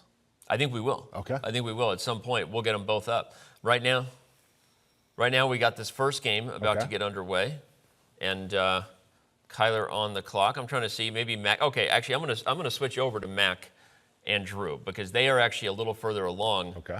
Drue bringing that, he just came from shooting TikTok videos to right here, so he's got to use his phone, right? A little bit of a portrait view there. I'm kidding. I don't think Drue Tranquill is busy with TikTok. I think he's in their facility. Oh, he's in the. Looks like he's at the Chiefs. He's at the Chiefs you facility. can see Yeah. the little. There you go. He should pull out a Lombardi trophy. There we go. With the just flex. a little flex there. NFL Films flying the flag of the Kansas City Chiefs outside. I learned that whoever the Super Bowl winning team is gets their flag flown here for a year, so that's kind of cool. Yeah. The Chiefs hoping that their guy, Drue Tranquill, I think this matters more to them than the Super Bowl. Drue defending his title. Yeah, but I think we're going to see a lot of very sad Chiefs fans. Yeah, I think Mac this is bad. looking, Mac's up a piece, up a bishop, really dominating position, and this king is going for a little bit of a walk. Yep. Well, okay, the king is walking out. Drue Tranquill trying to defend. Remember, the tiebreak is 3 minutes, which is why the players are already both down to about 90 seconds. So even faster when we are in overtime chess. And shout out to Mac Hollins, by the way, just zoned in. Yeah. As soon as that rook moves, he's going to push the a-pawn to victory. Absolutely. He has a simple plan. He's going to defend the bishop first and then just push him, baby. This is a big moment. Our defending champion is Drue Tranquill. He doesn't want to go home, but he's going to have to hold a really tough position. Here comes the a-pawn. Here comes a new queen on this square if the pawn cannot be stopped. So this is these could be the final moments for our current defending BlitzChamps II winner. Yeah, and I think it will be. I mean, Mac is really showing an understanding of what's important in this position. He gave up the pawn on c6 because he recognized all that matters is getting that a pawn to a1. And here he goes again. And he's doing it again. Giving up the bishop because all that matters is getting a queen. Yeah, absolutely. Drue tries to stop it, which is a heads-up play, puts the rook on a1. Moves the bishop to g1, recognizing that the a1 rook can't take it because black will make a queen. Yep. And now with the trade of material, I think this is really starting to calm down. This rook on d8 is likely trying to come in. Yep. Via d2, maybe b2 to b1. Yeah, at this point, it seems like Mac might be about to send our defending champion home, but we've got our two-board view up so we can keep an eye on both. Over on our left side, another matchup in tiebreaks. Justin Reed, will he win his third match in overtime? Is there a queen on the board, or am I missing something? It looks like Justin Reed is just up a queen over there, straight up. No, absolutely. And when that bishop goes back to h6, or, okay, instead he decides on g6, but I'm not really seeing an attack along the g file. Yeah. Well, okay. Shout out to Kyler Murray. This is like the definition of a Hail Mary pass right here. Yeah. He is scrambling. He takes on e6 to try to bust open the black king. Mm-hmm. It really, okay, it was a check. I'm sorry. Yeah. I missed that. Justin Reed playing chess on the long diagonals. Strong that was a queen vision. Check. Yeah, no, his vision is great. And he might be moving on to the grand final, which means Kyler Murray will go down to the consolation final, and the winner of that will rejoin and get another shot at Justin Reed. Yeah, absolutely. And the king is quite safe. I mean, you could play king g7, lots of different things here. You don't mind giving the queen up for two rooks here. Yeah. This is enough material that unless Justin Reed gets down on time, let's look at that. Yeah. He is under a minute. Stranger things have happened than the complete revival of Winona Ryder's career because of a Netflix show called Stranger Things, which was an amazing thing that happened. But stranger things have happened on a chessboard. Winona Ryder. Queen h4 check is checkmate in 2. And Justin Reed, this dude, that was clean. He's playing classy chess. Did you see white played h7? And he said, no, I don't want the pawn. I'm just going to go king h8. That white pawn is going to protect my black king. Wow. Right. Okay. He doesn't want the pawn. He wants a victory. Mac Hollins doesn't want any type of conversation about Drue Tranquill competing again for the title. He has sent the reigning champion home. Mac Hollins got the victory, which means he will play Kyler Murray as Justin Reed awaits the winner of that match. Let's go ahead and pull up the results and just show everybody what the final scores were of those matchups. We just called it. Mac Hollins has sent our current BlitzChamps champion home. Unfortunately for the Chiefs, maybe they'll defend their Super Bowl title, but they're not defending their BlitzChamps title. Congrats to Mac Hollins. He will now play Kyler Murray, who, as you can see, lost in overtime to Justin Reed. I got nothing else there. John? Yeah, no, absolutely. I'm so impressed with what I've seen from Justin all day. Yeah. What was his rating? He is playing out of his mind. This is thoroughly impressive chess. By the way, I think I'm misspeaking. Chido is still alive. Chido's still alive. Thank you, Cynthia. Same with Justin. So Justin is in the grand final. And Justin's a Chief, right? So the Chiefs are still alive too. Okay. You got it. You got it all. I'm all over the place. No, it's like we still got a lot of intrigue here. Is my point. Yeah. Okay. Well, we've got a lot of intrigue. The Chiefs might keep the BlitzChamps title in their facility, trophy room, in their the facility. trophy case. Let's go next to the bracket. Next to the Super Bowl, next to the Lombardi. So many matches happening all at once. Yes. Thank you, Cynthia, for pulling us back to reality there, because I was steering I was steering this ship the wrong way. No. We have Mac Hollins versus Chidobe Awuzie, and the winner of that will face Kyler Murray. Justin Reed is just sitting there patiently waiting for a chessboard to explode on. He's going to go take a break, maybe grab a snack, maybe some Cheez-Its, I don't know. What do you think, John? You're a Cheez-Its guy? A little bit. Gotcha. I don't know. I think those just apple hungry. slices I saw from Kyler look pretty good. Yeah, apple slices are a little more in the NFL player's diet than Cheez-Its, I would probably guess. I think you're just hungry. I think I am. I think we're projecting Danny's a inner little monologue here. Too many apple slices, too many hippos. You're a hungry. I'm a hungry hippo. Kyler Murray, by the way, I know he lost to Justin Reed, but he has been as dominant as anyone besides Justin Reed. So he is a a tough out regardless of who wins between Matt Collins and Chidobe Awuzie. So, Justin Reed, what can you say about a guy who needed 3 overtime matches to get there, but he gets there, he's in the grand final? Yeah, he's been playing strong opposition, but I think he's been fairly consistent. I mean, despite all these overtime matches, he's probably been the most consistent player all day. Yeah. Yeah. I think, all these tiebreaks really don't say anything about his performance. I think it's just that he's been playing strong players who have really risen to the occasion. I think he's had a strong, all of his opponents have been actually the tougher opponents. I feel like he didn't get any easy ones so far. And I actually think the fact that he's won all his tiebreaks means he's even better in the faster format that we'd said mattered so much. Plus, Stanford guy, and obviously Stanford, BlitzChamps, those two things go hand in glove. So, of course, that the Stanford guy is going to be good at it. Totally agree. And now, I love what you called out with Justin Reed. Maybe he's won in tie breaks, but it's because he maybe has had the toughest path. He had to beat Chido, had to beat Kyler. So I want to talk about that, of course, and everything else when we come back. We've got so much going on. Again, shout out to all of our subscribers. You get to see an awesome interview with Chidobe Awuzie talking about his love of chess. We got so much more BlitzChamps 3 action when we return on the other side of the break. Don't go anywhere. We will be right back.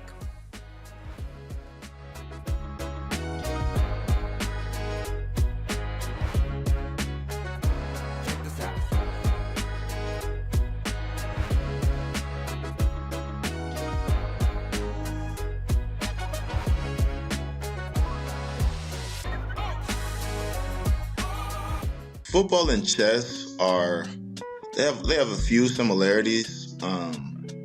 One of the biggest ones that I've recognized playing cornerback in football, or DB, which is a very reactionary position. You have to anticipate a lot for you to be able to make plays. You have to recognize formations of the offense.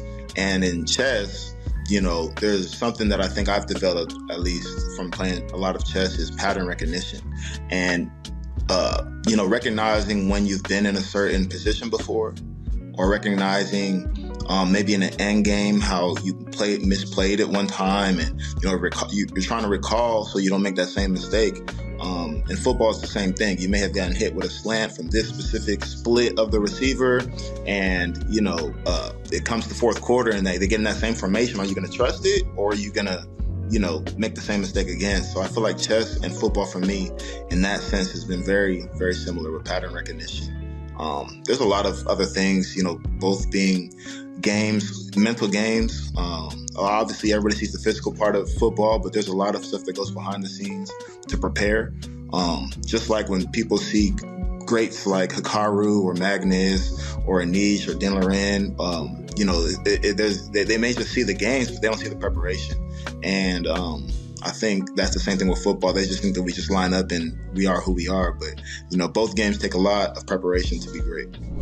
My brother was a big chess guy when we were younger. I was a checkers guy. Me and my dad played checkers. But then somehow throughout the way, I always knew how to play it, but I just never was heavily into it until I got to college. In a business class, me and my two teammates, Ryan Severson and Joey Tuggle, somehow we just started playing chess while the professor was doing the lecture. And we just it was fun because it was something that we were all kind of equal at in a way. So he could win one day, I could win one day, or the third friend could win the other day. It's just so it just became this fun thing that we would do. And once you beat someone in chess, it's kind of we don't know any better when we're younger, but we're okay, this guy thinks he's smarter than me, so now it's you want to get back at him and show him that we're both smart, so it was one of those things. That's when I really got into it. And then once I made friends on the teams I've been on that love to play chess, and through that competition, we've just always had a chessboard in the locker room, and I really grew fond of it. And I've met so many cool people. This Chess.com community has accepted me, and I had a Hikaru raid one of my streams before. I've played GMs on stream before, so it's been really wonderful. And chess will be forever part of my life.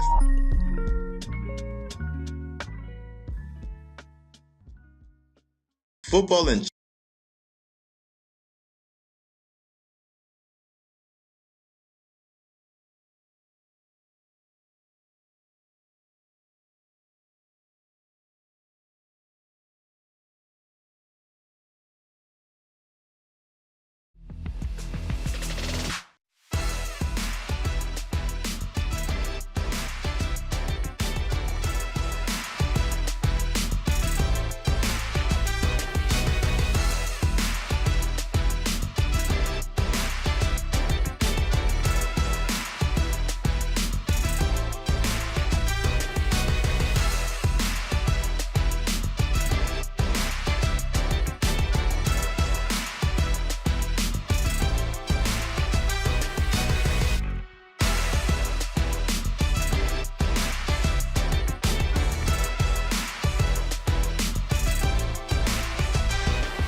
Welcome back. BlitzChamps 3 continues. The action on the board rolls on, but unfortunately for one player, it'll be action off the board, at least for the rest of the day. Our defending champion was sent home. Drue Tranquill is standing by with Cynthia Freeland. Drue, you will always be our Season 2 winner. I just want to know today, how are you feeling? What is it that you love so much about chess? Hey, Cynthia, I can't hear you. I don't know if the mic's off. I think you're muted. Well, let's see here. Let's see if we can get this back. I guess I just want to know, what do you love most about chess? I mean, chess is an incredible game. One, shout out to the field. The field keeps getting stronger every year. I'm bummed I couldn't run it back. Mac and I had some intense games there. Hopefully everybody watching enjoyed that. But I just love the complexity of chess. I love what the game presents. It seems like every game's a new game. It's kind of like that in football for us. You never know what you're going to get week to week.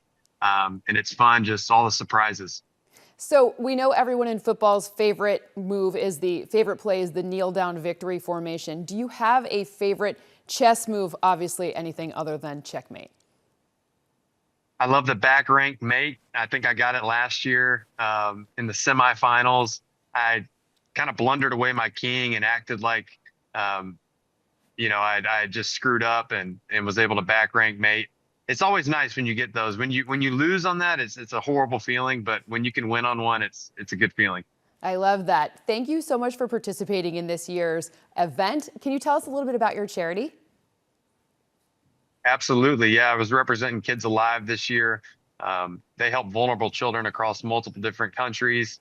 Specifically for me, why it hits home is in college when I was at Notre Dame, I was able to take 3 trips over to the Dominican Republic and work with kids and families in Jarabacoa, building homes, schools, and just helping bring in kids who either were abandoned or just kind of left to themselves. And they're doing a lot of good work, putting schools, putting families in place to raise these vulnerable kids. And, it's my belief every kid should have a loving home to grow up in. And to see them, doing amazing work like that is something I want to raise awareness for and obviously get behind and support. Well, you've done a wonderful job raising awareness for that here today. Your teammate, Justin Reed, is still fully in it. I know you guys play in the locker room. Can you tell us a little bit of inside information about what to expect from his type of play? I love Justin. I'm rooting for him the rest of the way. We've battled it out over the last year, primarily on the chess board, which is a changeup. A lot of us just play on our phones, but we're able to play on the board in the locker room. He's such an aggressive player, plays fast. I think this time, the 5-minute no ad really benefits his game. He's got great openings, middle game. Our games always come down to the end game, and I've always been able to squeak out the wins. But in a time match like this, he's got a great advantage, and hopefully he can close it out here in the finals. Thank you so much, our favorite Super Bowl champion, BlitzChamp II champion. You will always hold a special place for us here at BlitzChamps. Thank you so much for your time and for playing today and for bringing awareness to such an important organization. Have a great season ahead. I'm sure I will see you very soon. And by the way, enjoy your off season. You deserve it. Thank you, Cynthia. I'm coming back next year to get my title back. Believe that. Oh, I certainly do believe that. Awesome. Danny and John, back to you. Love that, Cynthia. And it was awesome to hear Drue's thoughts on Justin Reed, what makes him a great player. I think that it's obviously proving true what he said, that Justin very comfortable in the faster time control so far. Yeah, absolutely. I think his teammate has a great chance to bring it home, to keep BlitzChamps trophy. Do they get a trophy? Do they get sent a trophy? We probably need to work on that. We don't have a Lombardi trophy version of whatever the BlitzChamps would be. Yeah. Maybe a pawn, maybe a big pawn. I don't know. We'll figure it out. Yeah, they need a big pawn to put in their case. Yeah, I agree. And they want to keep it in Kansas City. So shout out to Drue, rooting for Justin. Congrats on last year. And we look ahead to what's happening this year. He said he went down to Mac Hollins and that had nothing to feel bad about there. I agree with him. Mac Hollins is playing great and maybe on his way to facing Kyler Murray in our losers championship, our consolation final, on his way back to the grand final perhaps, because Mac is playing some great chess. Although, wait, as I say it, what happened? A blunder happened. Yeah, but when you have these 3 pawns, it can be anyone's game. Oh, and he's blundered a fork? Yeah, but But he blundered a fork. He was doing great. Yes. Things have gotten out of control. Well, he was doing great, but then he lost the c7 pawn. He had Yep. a chance to win the pawn on a2, Yep. which the knight plus 2 pawns is a little bit of a different story. Mac Hollins, the guy, by the way, have we seen him move or blink? He is dialed right now. that guy is dialed, and we'll see if it's enough to say this, because, okay, now the knight's in trouble. Even though Mac is, Chido is actually better with white with the knight, but Mac's position is actually, in some ways, easier to play with the rook, especially for players of this level. And this is a great move. He brought the rook to b8 to make the b pawn move, Yep. and then he moved the rook to a8 to capture this a pawn. The problem is these connected passed pawns on the b file and c file, these 2 pawns together, Yep. they're really dangerous, because if the rook has to take one, it just takes back, and that second pawn can make a queen. But right on cue, though, Mac using the rook and taking advantage of the king and its ability to move forward. Now, suddenly things are turning around big time, because every one of these pawns is falling, and Chido looks like he's panicking without a lot of time on the clock, just giving away things. I still think this could possibly be anyone's game. I agree I would with you. have taken that e pawn, though. I agree with you. It's anyone's game, mainly because look at the clock again. Like these guys are in Hikaru Nakamura, Magnus Carlsen territory with the time scramble. Yeah. Anything could happen here. Try knight h5 maybe, and the rook just sacrifices itself for the pawn. Not a bad idea. Get Reasonable rid of this idea one. in time But trouble. That doesn't mean you're going to win, though. You don't have a lot of time. No, but I mean Chido only has a second left. I think Black has no troubles. Okay, that's fair. Looks like Mac Hollins. Just move the king. Let's avoid some stalemate. As long as you avoid some stalemate, which, okay, in 3 seconds, he doesn't know what to do. He plays king of 7. Oh, he did win on time. Oh my gosh. Chido bringing the golf clap right there. Okay, and yeah, so Mac Hollins won the first game and the second game. And the second. Mac Hollins. He's making it through. He's dominant right now. He's doing well. Yeah. And so now he's going up against. He's going against Kyler. Kyler in the losers final. Yeah. Double elim is what is the name of the game. So they have a chance to come all the way back and ultimately, if you're Kyler, get a rematch of the guy who just sent you there in Justin Reed. Mm-hmm. But Mac Hollins, this guy sent our current champion until there is a new one, Drue Tranquill, home. Guy looks very, very tough right now. Yeah, sent Chido home. And also, I have to say, though we weren't looking at the first game on stream, looked very dominant in the first game. The second game really could have been anyone's, but he had the better nerves and, he controlled his clock better. Cynthia, your thoughts on what looks to be a crazy thriller ahead between Mac Hollins and Kyler Murray? I mean, Mac Hollins we thought he was going to be good, but he's even better than we thought. Yep. It's so parallel to the football field because this guy is an awesome blocker in addition to pass catcher. And maybe you don't appreciate that fully when you're watching or when you're playing fantasy football, but Mac Hollins is out there making things happen for his teammates. Now he gets to make it happen for himself. I'm impressed. He beat both of the prior BlitzChamps champs back to back. So I'm going to give you credit, Cynthia. We were in the prep room. I think you posted a photo of me and John analyzing. You called out that Mac Hollins has played, I think, more games than anybody, him and Quentin. So that experience paying off right now. He looks just so dialed in and so comfortable, even in time scrambles. You're right. He's not even blinking. Yeah. Like the guy doesn't need to blink. You don't blink in Buffalo. There's no time to blink with Josh Allen. There's no time to blink. No blinking. Well, he's on it right now. He's crushing it. The experience paying off. He's clearly comfy. And we'll see if that pays off against Kyler Murray. Because other than running up against the buzzsaw known as Justin Reed, Kyler has been great today. Kyler, it's all about the time advantage for Kyler. The game he dropped, that was the only time he was behind kind of the entire tournament so far. So Kyler has really improved in the format, something we were concerned about coming into this game. We thought maybe Kyler didn't play as fast based on last year's data. However, he has really turned it up. Maybe it's kind of like what's going on the football field because last year he was injured. Remember, he didn't come back to week 10. This year, fully healthy, Kyler Murray coming to get you from week 1. Coming to get you. Now Kyler Murray coming to get you on the chessboard, John. We've got Kyler Murray getting the white pieces first against Mac Hollins here. So, all right, put you on the spot. Who you think is more ready for this one here? The guy who was rested or the guy who's riding the momentum of having sent home the BlitzChamp II champion? I think Mac has some really good momentum. Okay. He just beat Chido. I think he's playing some good chess. Kyler has been playing well also, but I like what I've been seeing from Mac. Okay. Yeah.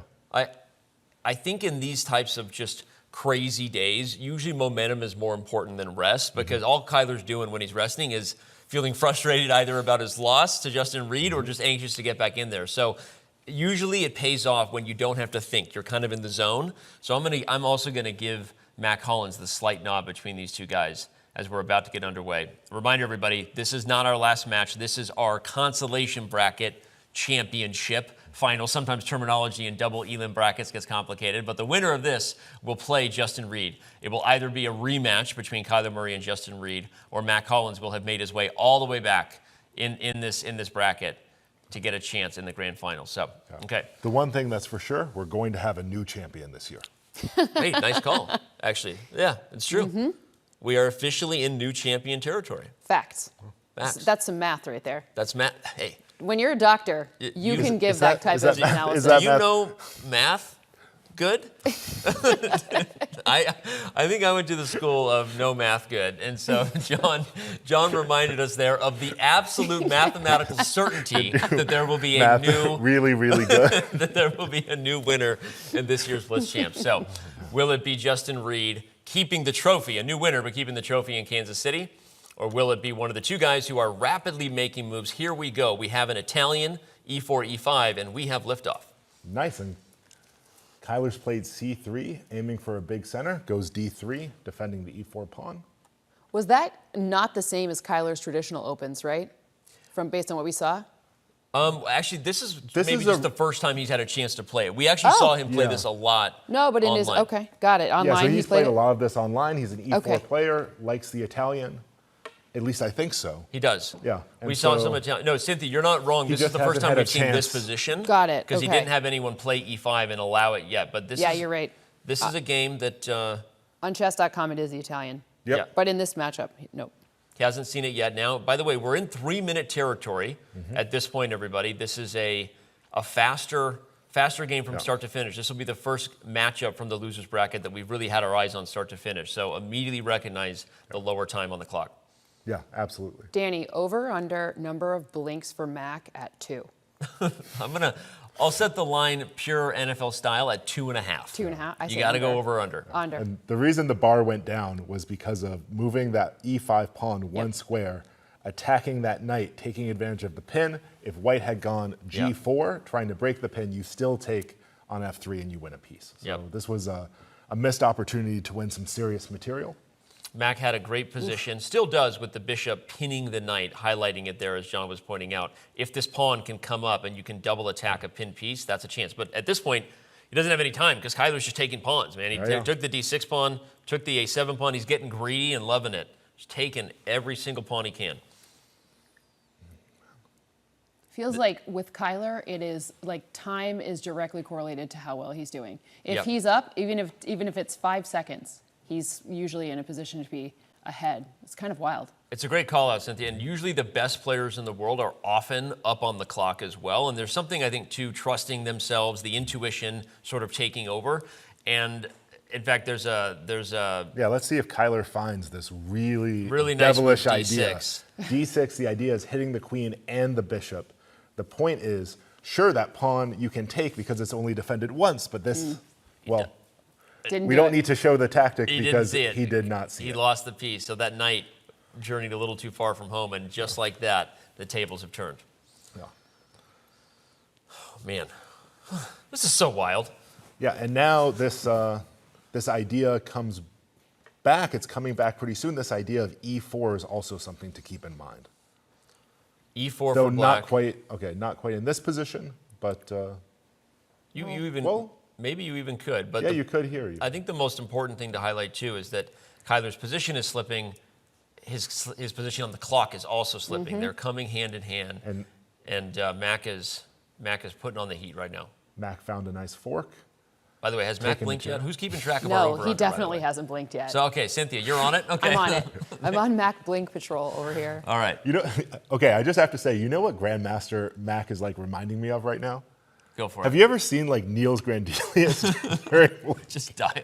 Just dialed. No blinking. No blinking. No emotion. But he's got a pose of a guy who's been there before. I'm going to say I didn't know you were going to go full Niels Grandelius on the show. People rarely do that with a Niels Grandelius reference. Niels Grandelicious. But we've got a guy who, look at him. He's just so focused. Again, still hasn't blinked according to Cynthia, keeping track of our over/under for all the prop bettors at home. It's actually really impressive because like he looks like a guy who's been there. He's not wasting time blinking. Yeah. No time to be wasted. Kyler's still looking focused in his setup, but down on the position, also down on the clock. Don't turn your back on these two pawns though. Yep. We are in a blunder territory, meaning if Mac makes a mistake of moving his but he saw it. Oh, Kyler took the queen. Oh. Yikes. I was just about to highlight a different mistake. Mac loses his focus, blunders the queen. And now it's all over. You just play c6. Just push the pawns. That's also fine. I'm not going to say all over yet just because of the clock, but yes, with Kyler in the driver's seat, likely he'll be fast enough Kyler to has get this 36 done. seconds. Guy's fast. D7, perfectly Danny, fine. will you tell our football fans what it takes to become a GM or grandmaster, not general manager? Yeah, so Grandmaster is the highest title in chess. I don't know if it's the highest title in football management. I mean, I don't know. I won't make a comparison I'm not qualified to make. But a GM in chess is a Grandmaster, not a general manager.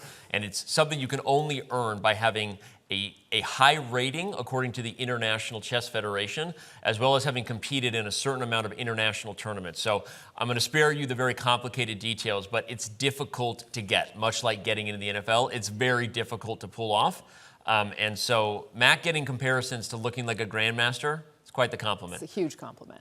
Although right now his position, not the compliments coming to it that once were. Yeah. Okay, hold on though. Time. Hold on. Oh, got a little worried about stalemate there. I was a little nervous. Yeah, that was a tough game. You know. Appreciate you being. Mac was really in control, and then just one moment, loss of concentration, gives up his queen, and then essentially it's all over. Yeah, you called it. That was it. Mac was in control start to finish. I think we've officially confirmed that as Bruce Lee, not the last dragon. All right, fine, whatever.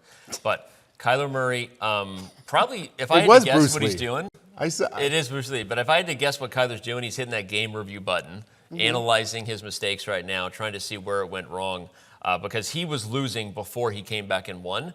And Kyler's one of those guys, wants to get better, even during the victories. Clearly, he absolutely wants to get better. You saw it from last year to this year. And just like that, they are actually hitting rematch, and I'm going to pull it up. Okay, they're already underway here. All right. Just like that. Switch the colors, run it back. Mac has to win to keep his BlitzChamps hopes alive. Oof. A big mistake from Kyler. He bobs his head because he knows it, and Mac takes the piece. Yeah. The reason, everybody, is that pawn is pinned to the king by the queen. So you can't take back the bishop even if you want to, which is why Kyler protects the king. So a big mistake there from Mr. Murray. He knew right away. Looks like we might have another tiebreak. This is a tough position for Black to play, especially now that pieces are coming off the board, and Mac is correctly recognizing the less pieces you have, the quicker he is getting to his tiebreak. Yeah. Let's see. When you're up pieces in chess, often the advice you get, that John is just spitting knowledge over there, is to trade pieces, everyone. You take away the chances that something goes wrong. Best comparison, run down the clock, don't do anything stupid, get the pieces off the board. And now with that fork, that's a pawn attacking two pieces. He's going to win even more material, and I think you called it. I think we're going to have another tiebreaker, which, again, nothing is more exciting other than sudden death dodgeball than tiebreak chess. John, do you think it's an advantage for offensive players or defensive players? Because our first two BlitzChamps have both been defensive players, but now we're seeing these offensive players perform really well this year. Do you think maybe we're seeing like a changing of the guard, or do you think there's something about defense that makes you more like reactive and understand how to do this format better? What do you think it is? I think we're just getting better and better chess players every year. I mean, I think it has nothing to do with the position. I think, I've been really impressed in all three of these BlitzChamps Oh, and here we go. It's going to be a tiebreaker. It's going to be a tiebreak. No, but I was going to say I've been really impressed with how well these players have performed. When I played in the league from 2014 to 2017, we played a lot in the Ravens locker room, and I can say all the guys who have been playing in BlitzChamps III are better than sort of like all the players we had in the locker room at that time. Yeah. Except for you. Except for you. It is true. You can say it. You can say okay.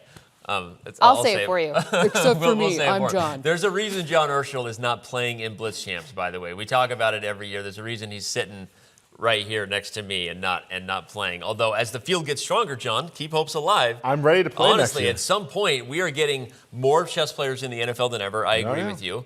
And with the increased interest in the game, I think we're seeing more and more top-level competition. So, okay, the tiebreaker game will be getting underway here in just a moment. I'm trying to maybe pull that up. Looks like it's about to get underway.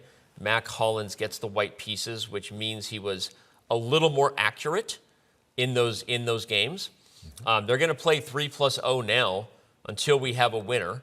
And who do you think's got the advantage now? I mean, the guy that just won to force the tiebreak, or the guy that has a chance to pull his thoughts together in Kyler Murray? No, I mean, it's Mac. I mean, even when Mac lost the first game, he was really in control before a one-move blunder of his queen. Yep, I agree. Yeah. Again, we've already seen blunders. Kyler Murray has pulled off miracle games, miracle passes before, but I think Mac is in the driver's seat right now. And with the first move, White does have an advantage. And it is going to be 3 minute, correct? It is Not 3 5. minute. Yes. Okay. Yep.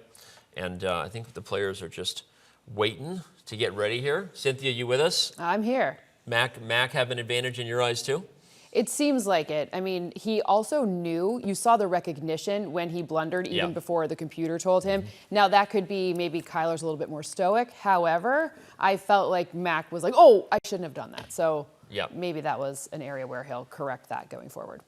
Yeah, I agree. Mac has overall played the better chess. That's not just an opinion, everyone. It's the reason he's actually playing the white pieces. The higher accuracy score gets the first move advantage when we move to tiebreak. So we're not just, I mean, no one over here is rooting for anybody. We're kind of just calling it like we see it a little bit. It feels like Mac has been just a little better so far. And remember, the winner of this will move on to the grand final. Justin Reed is just sitting there waiting, probably watching. Hi, Justin. If you're there, get a snack. Don't get hungry. I've been thinking about it all day. Just, got to eat to be at your best. Danny's still hungry. Okay. Let's actually do that. As the opening gets underway, let's quickly show the bracket if we can, just to remind everybody of what the format is and really, really quickly how we got here. Because as I said, Justin Reed is sitting there just waiting in the grand final. Will it be a rematch versus Kyler Murray? Will he get Mac Hollins, which, by the way, was also a rematch from earlier in the winner's semifinals, as you can see. So here we go. Who gets their second chance at Justin Reed? We're going to find out.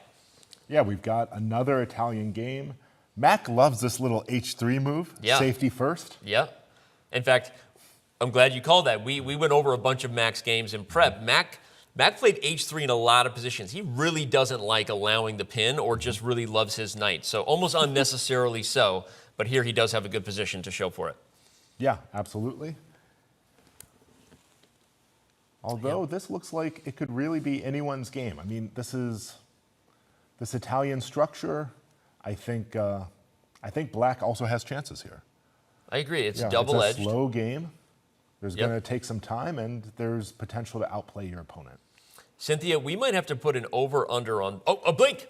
He just blinked. You saw it? I saw a blink, yep. Okay, Mac has blinked, everybody. And by the way, in game one, after he lost, there were like 7 blinks. Okay. So maybe the blinks are somehow correlated, but not causation. Okay. Big moment, okay. So this went down, of course, because of knight A5.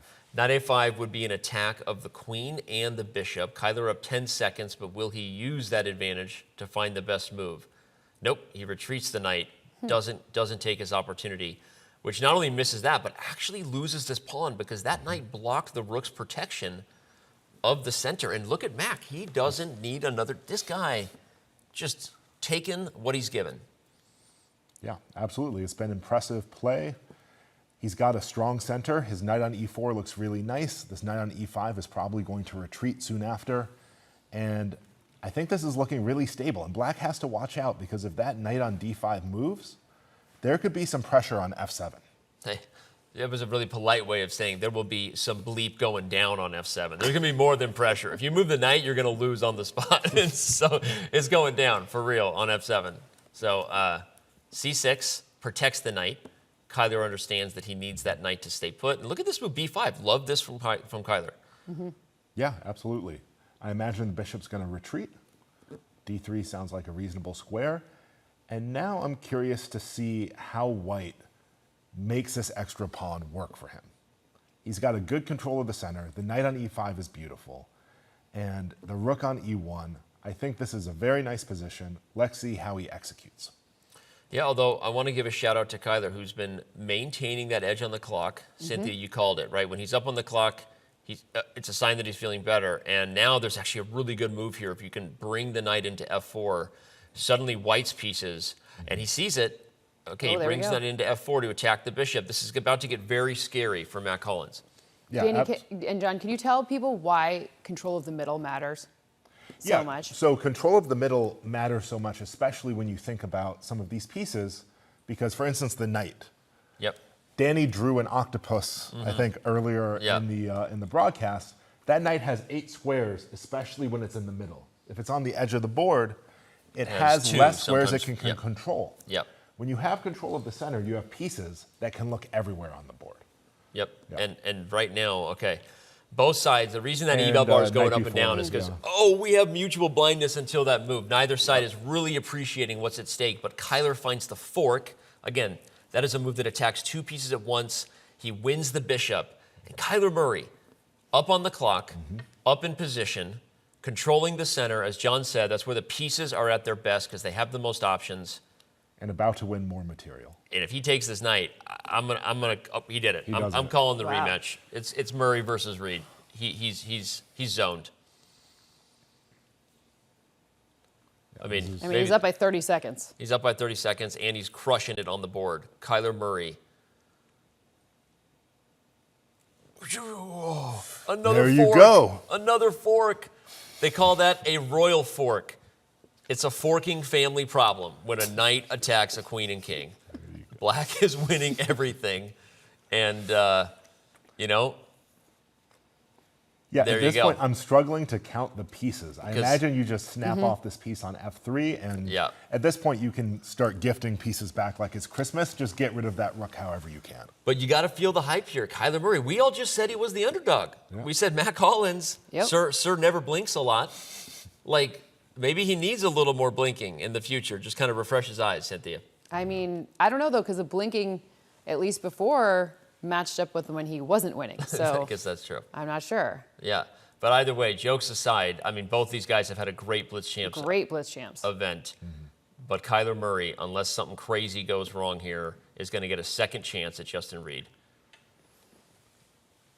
Yeah, and this game should end pretty quickly. There's a lot of pressure on the f2 pawn, which has been hanging for a couple moves. And Kyler has a simple plan. He's just pushing that c pawn and making a queen. And Mac has seen enough. Wow. All right, let's see if these two players have any. Good game, bro. Good game.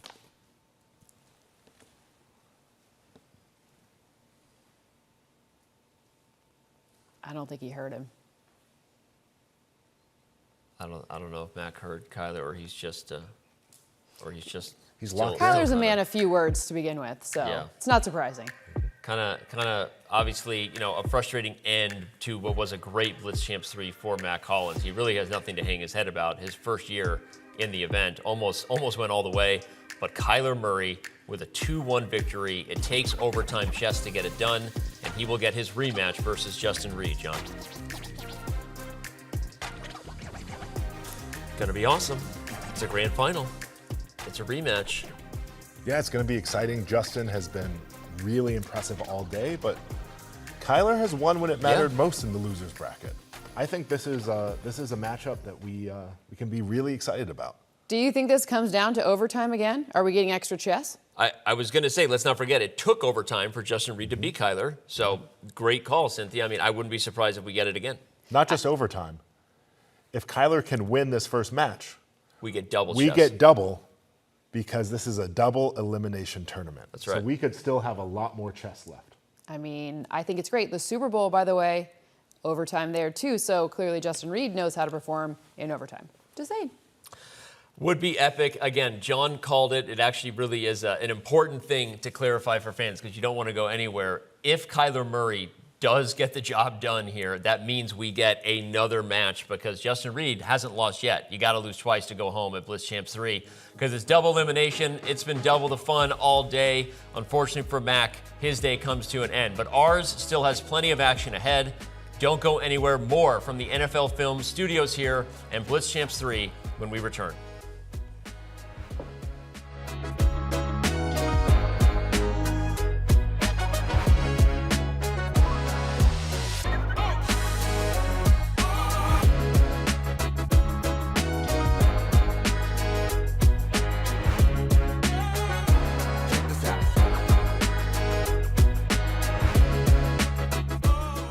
Ever since the chess engine Deep Blue defeated world champion Garry Kasparov in 1997, computers have been better at chess than even the best humans. Today, the margin isn't even close. Top engines play near-perfect chess, and playing against them is basically futile. But every now and again, there's a chess puzzle that stumps the engines, and us humans can solve it faster. Let's take a look at our first puzzle. So when we initially look here, the engine, as you can see, still thinks it's a draw. But if left for long enough, eventually it might find the mate in 8 sequence. So let's look at the first most intuitive sacrifice, maybe bishop f7. But then after the king takes back, queen follows up with queen h5, king g7. There's no real follow-up. There's no continued attack for white. So if we go back to the initial position, let's try that. Well, I already gave it away. Let's try that in a different move order, where instead of the bishop coming in first, we sacrifice the queen. As humans, of course, we love to sacrifice our queen. It just feels so good. And the king takes, and now we do the bishop check, and you'll see that this critical g6 square is cut off. So the best try for black is to go down here to king h8, and then we have a very quiet but deadly move. So we can bring in knight d2. Not attacking right away, but is preparing knight f3, which, as you can see, would lead to checkmate. What black can do is try to delay this, maybe by pinning. We can just push here, takes, and now black can only delay the inevitable. They can try f4 here to try to give themselves an escape square, but we just go knight f3 all the same, king g4, and now we have the pièce de résistance, a quiet, subtle e4. Now they have no more moves. No matter what black plays, we have checkmate on the next move. Ooh, how satisfying is that?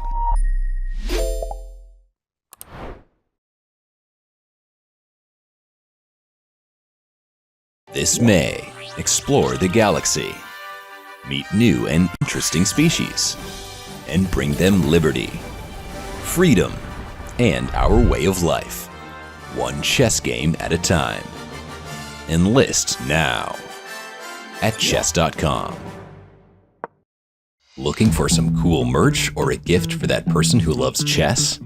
We've got you covered in our all-new merch store, literally from head to toe. Whether it's a hot date or just hanging out, it's always chess time somewhere. Just ask Mittens. Okay, well, Mittens is just a stuffed toy, so maybe don't ask Mittens. But you can check it all out at chess.com/shop right now.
Welcome back to NFL Films. It's BlitzChamps III. I'm Cynthia Freeland here with Tanya Wrench and John Urschel, two of the smartest people that I've ever met. We're having so much fun with the chess. We hate to see this guy go, but we need to talk to Mac Hollins. He had such a great first showing here in his first edition of BlitzChamps. I hope he will come back. Mac, how are you feeling? Tell us how your first experience here with BlitzChamps was. It was awesome. Obviously let down. I didn't make it to the finals to fight back against Jay Reed, but Kyler was great. All the guys were great. It's super exciting to see more and more guys playing chess and like people trying to fight to get into this tournament. You know, it used to be kind of freebies, first 8 guys that they could find, and now it seems like there's a lot of guys hunting for these spots. I heard you recently made the ceremonial first move in a chess competition in Toronto. Tell us a little bit about that. I did. So Toronto's only a 2-hour drive from Buffalo. So I went up to the candidates and got to make the ceremonial first move with it was Nepo and Hikaru playing with each other. If I would have had their skills, it would have been a walk in the park today. But unfortunately, they didn't give me any when I made that first move. So I had to take it out. I'm going to be very honest with you. You did so well. There's absolutely nothing. Listen, those guys are grandmasters. You can absolutely get there next year, of course. Tell us a little bit about the charity that you played for today. Yeah, so the charity I did was a Thumbs Up mission. So it's actually my roommate's from college. His brother passed from brain cancer. And when he was going through his treatment, he was still playing football and he wasn't able to conversate or talk as much, but they'd say, "Hey, Keaton, how are you? How you feeling?" And he'd give a thumbs up. And off of that, they created a foundation that allows families with somebody 18 or that has a family member that's 18 or younger, so they have kids, and somebody, whether that's the parent or the kid, that's suffering from cancer, and give them a whole weekend, expenses paid, it's fellowship, it's getting together. It's been at Great Wolf Lodge in Georgia. So it's always a blessing when I get to go and meet the families and hang out with them. So I'm glad I could raise some money. Wish it was more, but I'm definitely super excited I could raise some money for them. I mean, we're going to give you not just 1, but 2 thumbs up for that because that's such an awesome cause and such a fun and a personal story behind that. I just have to ask you a question about blinking. You did not blink basically during your entire match, in any of your matches, really. Is that something that happens to you normally, or is this like you're just so dialed in on this specific chess matchup? Honestly, I didn't even notice. I've never kind of played like this. I got in like a groove right here. Right in this location. Yes. And from that point on, I was like, all right, I'm kind of flowing here. So I just stayed, but I've literally never played chess like that in my life. So usually I just play like this and it's kind of, I don't know, maybe it was the intensity it was getting to me. I needed to be a little closer and blinking. Don't blink, you'll miss something. Well, you did a wonderful job of not blinking and a wonderful job in your first showing here. We hope you come back next year. Thank you so much for being a part of this. I will see you in preseason, which means so much to me up there in Buffalo. Now, just a question. Who do you think's going to win? Do you think it's going to be Kyler or do you think it's going to be Jay Reed? Ooh, I mean, I'm going to go with Jay Reed just because he hasn't lost yet. But Kyler's coming from loser's bracket. He got a little hungry dog in him, so we'll see. I love all of that. Thank you so much for your time. We look forward to playing chess with you again soon. John, absolutely. Thank Danny. you. Oh, yeah, thank you. Awesome stuff there with Mac Hollins. I agree, Cynthia. Would have been awesome to still have Mac in the event. And he was so close to going all the way. As you see there, everyone, Kyler Murray got it done, though, in the overtime battle, the tiebreaker. That means he gets another chance against Justin Reed, who beat him in a tiebreaker not too many matches before that. So it all comes down to the quarterback for the Cardinals against the guy. The guy hasn't lost yet. Talk again about Justin Reed. You saw Mac took him as the favorite here, John, for a good reason. Yeah, no, absolutely. He's been playing fantastic chess. This is a grand final I'm really looking forward to because I think Justin has been playing the best, but Kyler just refuses to be eliminated. Yeah. Even when we bet against him. So this is one where I'm not sure I feel comfortable really picking a favorite. I just want to see what happens. Do we know who's a white and who's a black yet? I believe Justin Reed will get white, mainly because he was the winner and kind of winner in waiting, right? He already directly punched his ticket to the grand final. So he gets white first, from what I understand. But will defense get it done against offense, right? I don't know. Safety So versus Kyler, quarterback. I think Kyler plays E5 against E4. Do we think we could get some Scotch action today? That's what he plays. This is your favorite opening. That's the most common opening if we for get a Scotch, Jay Reed. I'm going to be excited. E4, E5, it would be on the agenda. Remember that Kyler has been working with Eric Hansen. There's the peace sign. The chess bra has been helping him. I've lost some epic games to both of the chess bras in the Scotch. I mean, I'm just going to come out and say it. I remember that let's game. Not talk about You it. Let's and not Hess talk against. about it. Okay, here it is, the Scotch. So Justin Reed, I'm officially on your team to get justice for the Scotch against Team Chess Bra, Kyler Murray's coaches. Gotcha. Okay, and already we've sort of moved away from traditional Scotch theory. Yep. And what that means, Cynthia, is usually allowing the queen to come into the middle of the board this early is actually not a good idea for black. You see that there's a reason the computer likes white here, that eval bar creeping up, because the queen is the most powerful piece on the board. And so if you give her the most important area of the board, things can go wrong. Yeah, usually it's not a good idea to bring this queen out that early to the middle of the board, but there's not a good way to kick it. The knight on b8 already has been eliminated. Yeah? Yeah, it's gone. Yeah. So, and this, I was going to say, this is a way to make the queen move, but this is a dangerous move. It gets a question mark because note that this pawn on d6 is now backward. Well, and I think there's a really direct move. It would have been this bishop to come out with check. When you're not getting the king out of the center early, that can be a recipe for disaster. So I think Justin's position is still great because of this bad pawn that you highlighted, John. That pawn wishes it can go back. We like to joke in chess that whenever the best move on the board is to make an illegal one, you have a problem, like backing up the pawn. And so this is not a great approach for Justin. We see the computer doesn't like it, but overall, I think both sides are off to a good start. But here comes the weak pawn. This is okay. They're not looking that aggressive right now. Maybe the players are nervous for the first time. Cynthia, they're in the grand final. You know, maybe they're thinking they're missing opportunities. I will say, because this pawn was hanging for a while, and Justin never took it. Yeah. Maybe it's possible they want us to have more chess, because remember, if Justin doesn't win, we get more chess. That's when we get yelled at the chat, but they say scripted, that we set it up. Nothing here is scripted. If you watched any of the games today, you would know that. But, from the perspective of we want more chess, we want more fun, I'm rooting for Kyler. I'm not going to lie. So if we say, we were doing some football analogies to great grandmasters earlier. So we said Magnus. Yeah. He's like Tom Brady. He's the GOAT. The GOAT. Yeah, lots of championships, back to back to back. I saw it up there. What do you think? That sounds great to me. Who would you like in the chess bras too? Like current guys, like where are they? Are they like? You get to go. No. Okay, I think she asked you. Please. The chess bras are super strong grandmasters. All stars in many ways.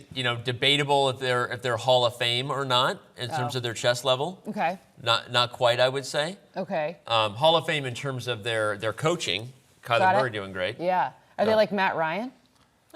Not a bad comparison. Yeah. Great career. Great career. Yeah. All stars. Yeah. For sure. Yeah. Will Matt Ryan? Because I was going to say Matthew Stafford, but I think he's probably Hall of Fame. Okay. So that's where that fell short for me. Note that white is completely winning here right because the bishop on a2 is trapped because of this b3 pawn. It's a good lesson, actually. Kyler was successful in pawn grabbing in the last match, but not here against Justin. When you take a pawn on the edge of the board and your bishop runs out of squares because of it, is not a good thing. And so right now, Justin Reed up a full piece if you got two bishops versus one knight, unless a blunder happens here, a big mistake. Justin Reed is still looking like the favorite. Yeah, absolutely. He's really dialed in. Both of them are. But again, it doesn't take Captain Obvious to point out that Justin has played the best chess all day, right? Yep. He was the guy in the grand final. Yep. Also seems to be the most comfortable in the quick time control, which says something against Kyler, because look at the difference on the clock. Yep. Has Kyler been down this much on the clock against anybody? Only Justin. Right. Yeah, I mean, and it doesn't seem like his normal, I feel like Kyler has presented a lot of aggression and really self-assured moves. Like, obviously his body language isn't giving anything away because he's a really good stoic figure, but he's not in a power position, and it doesn't feel like he's playing the same type of chess he's been playing earlier. Totally agreed. Sometimes that happens when you face stronger players, right? They make you look more uncomfortable than you actually would be. And when you're going up against Justin Reed, right now he's just down a piece, and Justin Reed playing faster and better. Usually if you play better moves faster, you tend to win. Do you, Oh, good one. Just saying. Do you think that the person that has the most points when the time runs off the clock wins in football most of the time? John? Let's check out No, all I the think- math. I think No, this does is the still- math guy approve of that? This is still a question for Thank you. you. I called myself out, okay? I ratioed myself with the Captain Obvious thing. You guys didn't have to point it out, but okay. No, I love it. I love Let's it. give Kyler a little bit of love right now because Yeah. he's been worse for a while. Doesn't matter. He's still got another game. It happens. Yeah, so there's You know. a threat of checkmate in 1, rook e8. Kyler stopped it. recognizes this. Yep. The rook comes in, taking the b7 pawn most likely. And the problem is these two bishops, yes, Justin has an extra piece, but these bishops are menacing. They are aimed right toward, and and there's a free rook on the board. I took a deep breath and because I didn't want to interrupt John. Yeah, sorry, I was on. You were We're great. on one. Yeah, I was on a thought, but Okay, but there it's- was a free rook. But he didn't take it, which means Kyler is still alive. There was a rook on the board that Justin could have captured. I know what the eval bar says white is dominating, and I know that Justin's up on the clock. But this is not as bad for Kyler as it was No. a few moves ago. So do not turn your back on something crazy happening here in the first game. Yeah, this position has gotten much harder to play than, let's say, 5 moves ago. Yep. And the reason, let's highlight it, is because Kyler managed until to. now. Oh, okay, now there's a Until knight now. hanging. So And there's a knight Justin hanging takes on it. G7. Right. Justin takes it, and now this is effectively over. Yeah. Yeah. So before that, what I was going to highlight is that Kyler managed to defend in a very pesky manner, hard to tackle that guy, and he does have a couple of pawns that he's going to push. And so, again, John's right. This is effectively over. That knight retreating was a big mistake, as I'm highlighting. Justin took the piece. But if a pawn reaches the other side of the board, remember, you get any piece you want, really. And so this is not an easy game just yet. Yeah, so right now what I'd love to see out of Justin is a way to control these pawns and also get that C pawn moving. The one thing Justin hasn't been doing has been thinking at all about his own C pawn. Yeah, like this is a big asset. You have all these pieces. You can give a bishop for that F pawn. Black is not going to, so you can take the F2 pawn right now, you take the rook and then take the pawn. Yep. And at this point, you can just take this last pawn, give away the bishop. Now I think we're going to safely call it, and they've resigned before I can even say it. Kyler knows it's over. The 2 bishops extra plus a pawn that nothing's stopping him from just rushing up the board and bringing a new queen into the game. And so, okay, that means we, Justin Reed. This could be the last game of the day. Yeah. Justin This Reed could be just the won. last game of This the could day. be the last Yeah. game of the day. Justin Reed just won. He's going to get the black pieces. And if Justin can hold this game, if Kyler does not win this, So I wanted Justin to, becomes champion. That's right. So I wanted to ask you, since Justin usually opens with Scotch, I know he's not opening on this one, but Kyler's been playing with guys who are really good at that. Was that maybe an advantage for Kyler, or is that something that? It ended up not mattering. But in general, would you have said that? In general, yeah, that's a Okay. great, in chess, obviously with good preparation, you can kind of guess your opponent's opening. You're trying to do it, similar to what coaches are bringing to the table as far as scheming goes. And sometimes there are just stylistic matchup problems where one team is just better against another because of the particular individual matchups or a particular player's, preferred kind of way to play. That game didn't look like it was hard for Justin, really at all, despite Kyler maybe knowing what to do against the Scotch. But his coaches would have beaten me in the Scotch, so shout out to his coaches. All right, here we go. We've got this position here where Kyler Murray is off to a good start. Remember, he has to win to give us all what we want, which is overtime chess.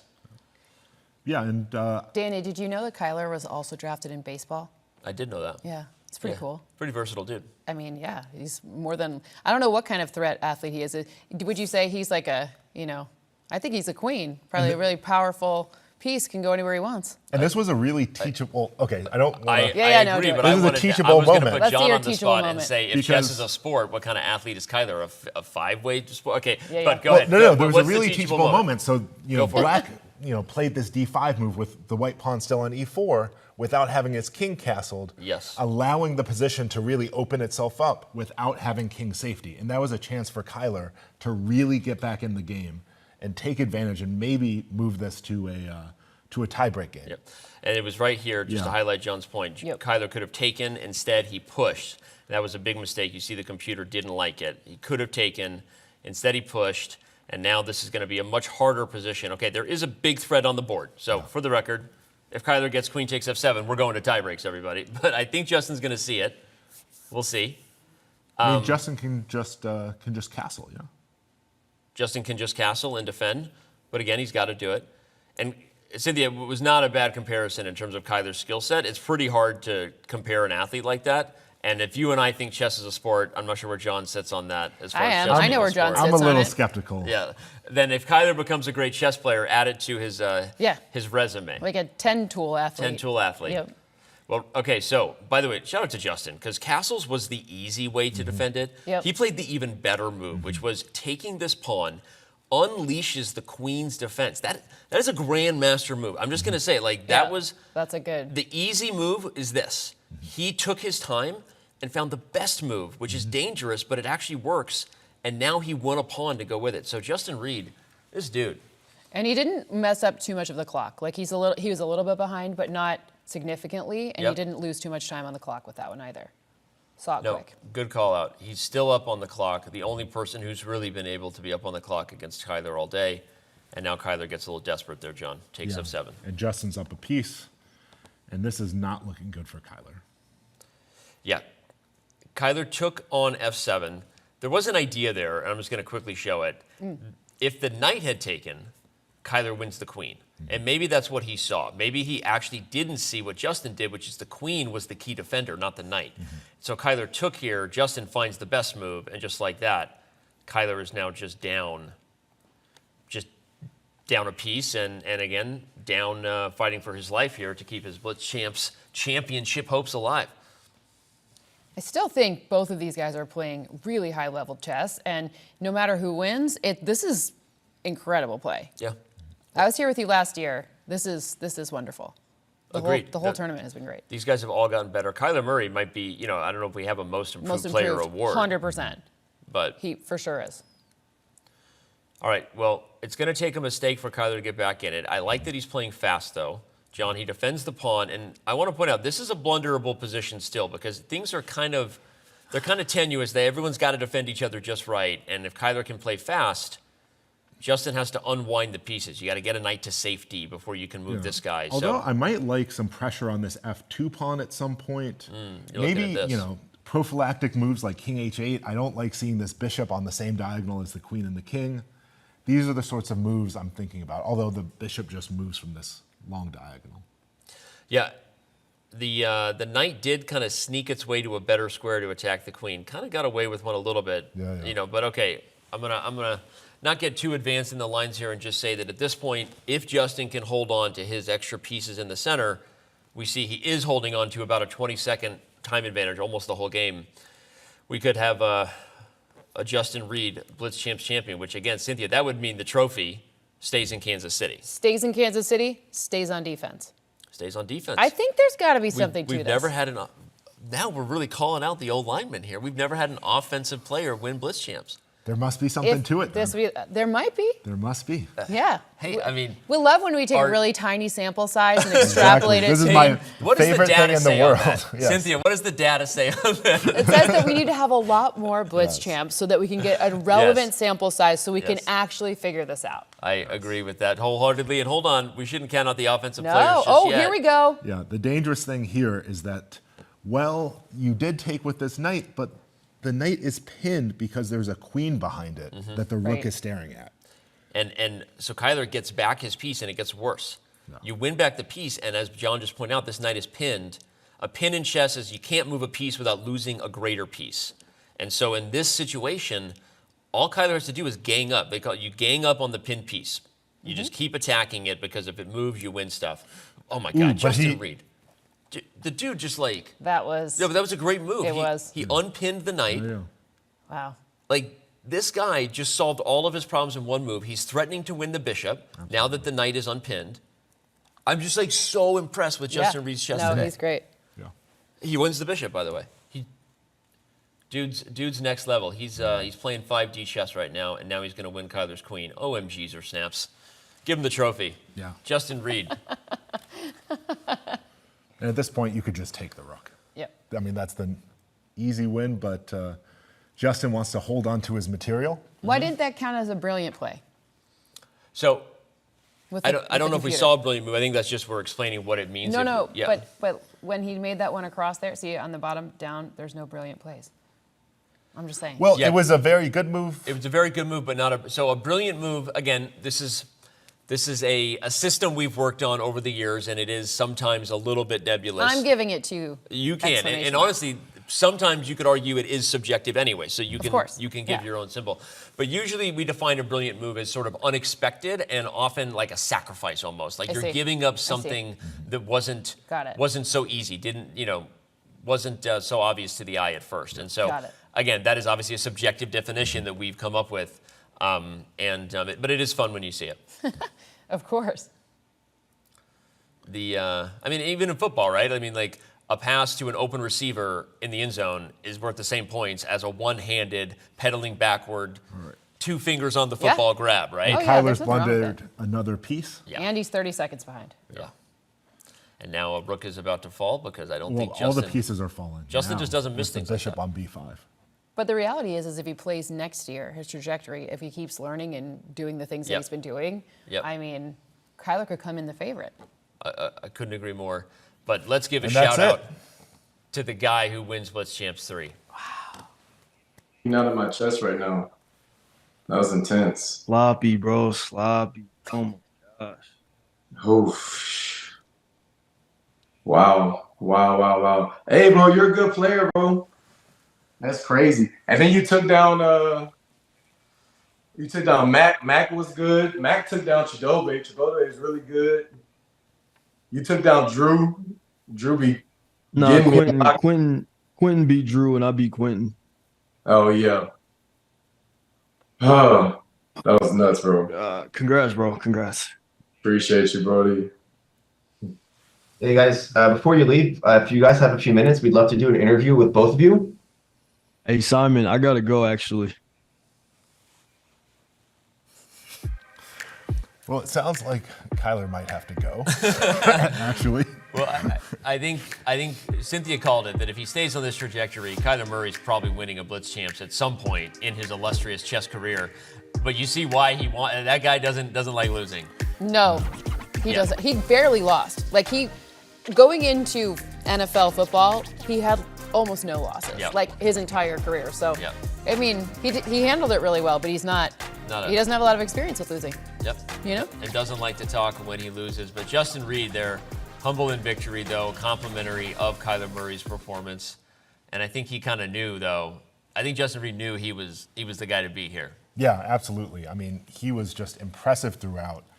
His performances in the tie breaks were absolutely amazing. And I have to say, those last 2 games against Kyler, he was really dialed in, recognized some non-trivial tactics. He's a good player. Yeah. He was dominant, and it was fast. Justin Reed got it done in our grand finale without needing overtime for the first time today. But if you liked how fast that went, you might like our next event. The Bullet Chess Championship is back. This is the event that brings Magnus, brings Hikaru, brings Ali Reza Farusha. Those 3 guys, if you're new to chess, are 3 of the absolute fastest human beings ever to do it. Online or over the chessboard, the Bullet Chess Championship is the most thrilling event we have every year. It's the fastest time control you can even play on Chess.com. So make sure you tune in. It runs from May 24th to June 14th. That is the Bullet Chess Championship. All right. We are headed to a break, I think. Well, we're going to do interviews when we come back. Don't go anywhere. This is live television. It's the final live moments of BlitzChamps 3 from NFL Film Studios. We will be right back in just a few.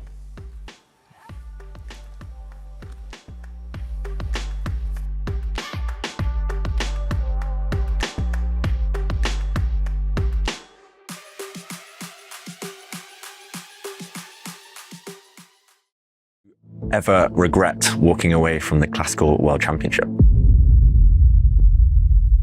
Not ever is hard to say, but I would say that overall, I don't regret it. Yeah, that's the truth. Okay. Good, just checking.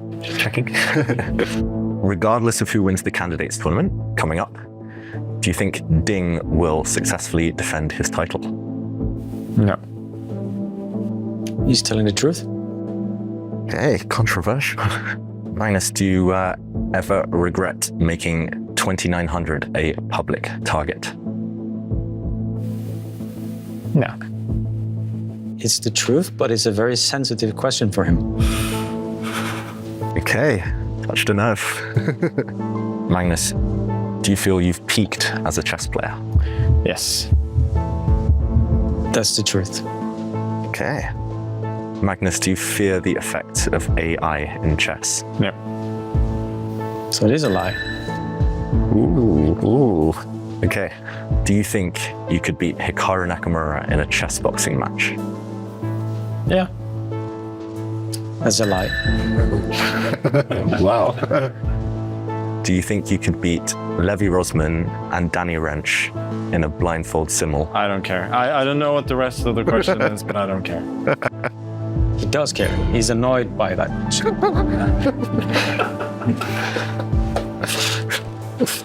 Okay. Have you ever played a competitive game while drunk? Yes. He's telling the truth. Do you think Chess 960 will ever match the popularity of classical chess? No. He's telling the truth, but there's more to that. Okay. But you hope it might? Of course. Okay. Yeah. Fair enough. Me too. Magnus, do you think cheating is a widespread problem in online chess? Yes. Yes, he's very sure about that. How about over-the-board chess? I'm not sure. He's telling the truth. Okay. Have you ever cried after a game of chess? Yes, many times. He's telling the truth. Okay. Just out of curiosity, when was the most recent time? Probably the last time I can remember was the London candidates in 2013. Yeah, seems like Truth. Okay, nice.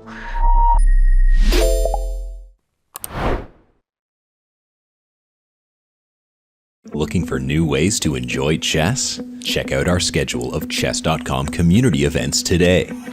Mondays, play Rapid Opening Roulette and expand your opening repertoire with a new opening each month. Tuesdays, compete against other Untitled players in Untitled Tuesday. Battle your way to the top in Arena Kings on Wednesdays. And finish the week off each Saturday with the blistering Community Bullet Brawl. All happening in the Community Club on Chess.com.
We are done. Not quite yet. BlitzChamps 3 is in the books as far as who the winner is. Danny Wrench alongside John Erthel and Cynthia Freeland. We are going to have our winner here in just a second. Justin Reed is our BlitzChamps champion. Defense gets it done for the 3rd year in a row. And let's jump right into it. Jay Reed, you're with us there. Congratulations, man. You are our BlitzChamps champion. Guys. And I'm going to jump into a question that do we have Justin? We have a bracket. We have a bracket in front of us, and we have Justin here. And I'm going to jump in, Justin, and ask you, you've got a whole bunch of great-looking game balls behind you. We've been talking about it all day. If you had to pick one game from your victory tour, which would it be? Which game was the game that really, for you, got it done at BlitzChamps? Oh, on the Blitz? Oh, Chidobe. The very first one. I mean, he's so tough, man. And I knew he was so good. I actually went and watched some of his games before, and I just saw how good he was. I knew I had my work cut out for me. So, I mean, all the battles were hard. There's a lot of great players, and it was a ton of fun to play. Justin, great performance today. Could you tell us a little bit about how you prepared for this? Yeah, so I hired a grandmaster who's now one of my best friends. My best friend today, that's for sure. GM James Canty. Okay, and we practiced. He watched some of my games. He gave me tips. He let me know where some of my weaknesses were because I'm an aggressive player. And he was like, hey, I mean, your openings are good. You just need to be mindful in the middle game, not to blunder a piece away or to really wait until the right opportunity to start your attack and don't start too soon.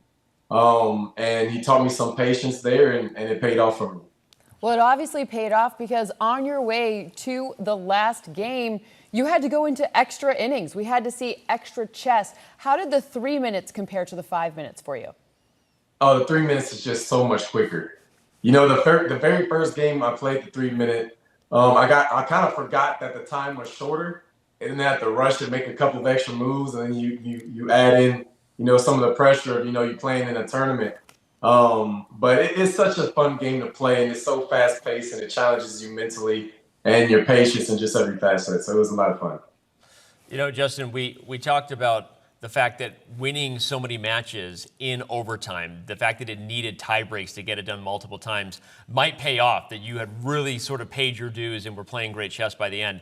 Did it ever get to you? Were you fatigued at all? Or do you agree that just all the extra games you got made you sharp as ever when the grand finale finally got going? No, I was locked in.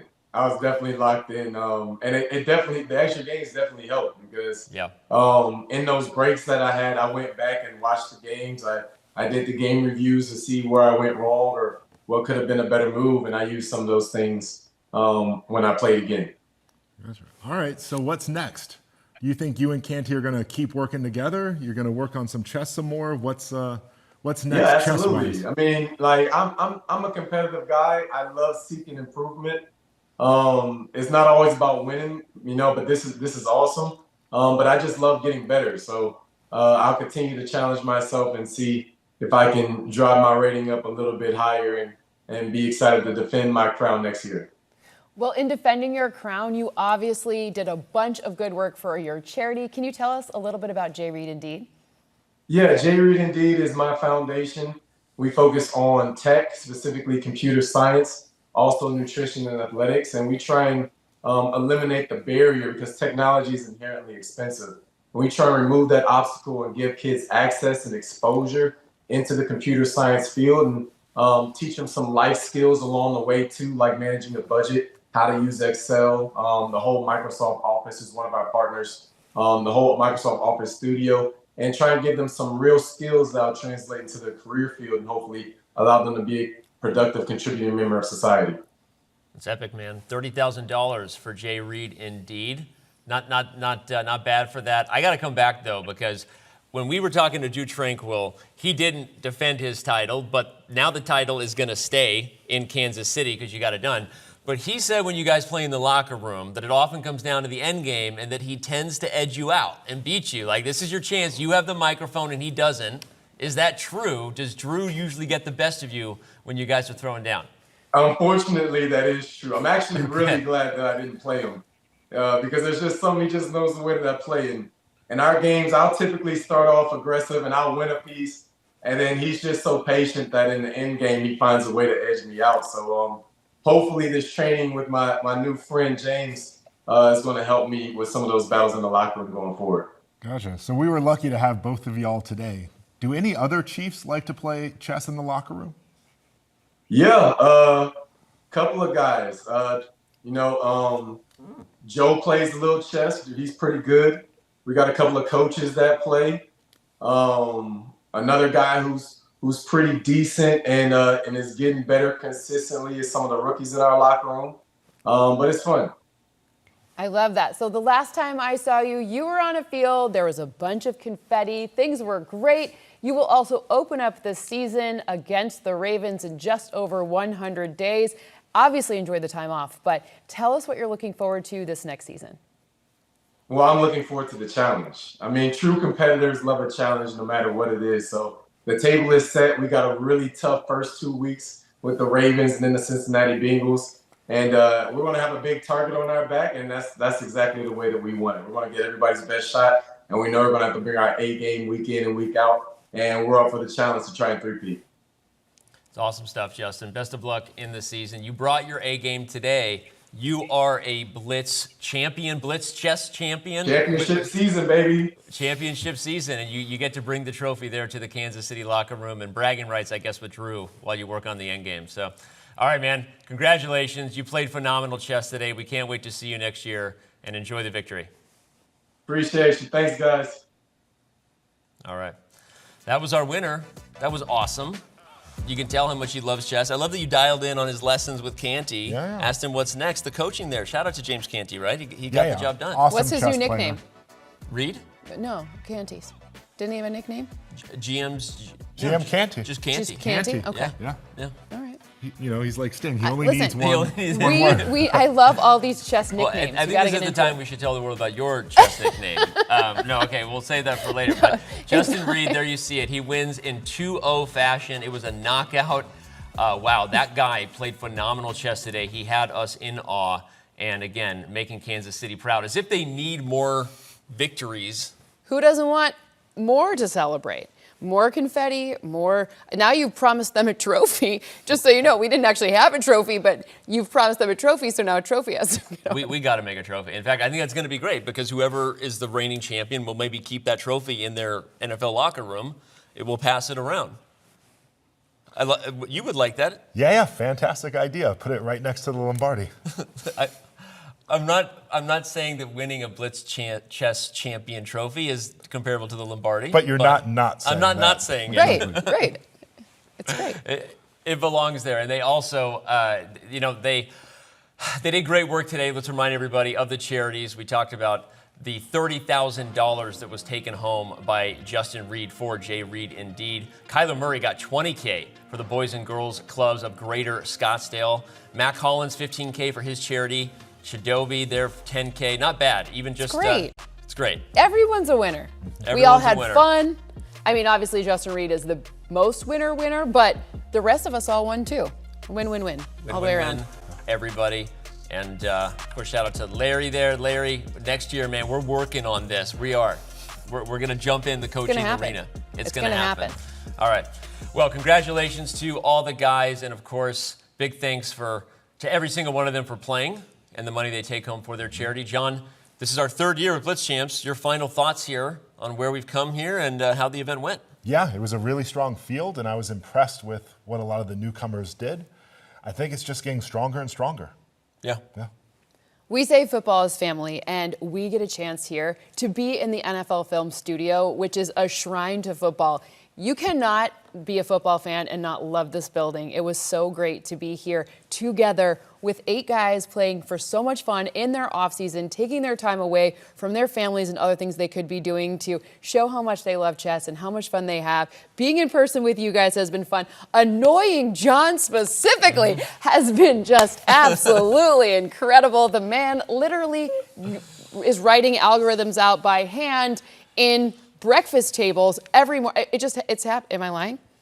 You're not lying. No, I was there. Not a liar. Okay, you mentioned we had 8 great players, so I'm going to ask you, BlitzChamps IV is coming up next year. Start with you on who do you want to see next year? I want to see Kyler. I think he's got the trajectory down. He was so close. I think it's gonna, and he's a competitor. Like the fact, like I could see it on the little twinge. It wasn't easy to see because he barely gives you anything, but that's what makes him such a competitor. The absolute trajectory from last year to this year, if that extrapolates to next year, so fun. You can't pick yourself. You have to pick a new player. Ooh. Who's a new player you want to see in BlitzChamps next year? I feel like we're finding very strong chess players. I want to make sure we still see Chido, we still see Drue. Yeah. I want to see the two of them back next year. Okay. I got one. You go ahead. I want to see Micah Parsons. Okay. Micah plays chess. I just feel like he could be so aggressive, and it could be really fun to watch. Micah Parsons plays chess. I'm going to shout out Christian McCaffrey as a guy who's playing a lot of chess. Maybe he could be the days. first offensive winner. We need an offensive winner. I think if it really comes down to needing an offensive winner, we're probably going to throw this guy in the field, and maybe in the future we do. But, all right, this has been amazing. Echoing everything you both said. Thank you to the NFL and NFL Films for having us here. BlitzChamps III was my favorite event we've done so far in the series. Cannot wait. If you love the action, tune in to our BlitzChamp series with colleges that happen throughout the year. We give a shout out to the next event on Chess.com, the Bullet Chess Championship. But as far as this event goes and as far as these players go, it was awesome.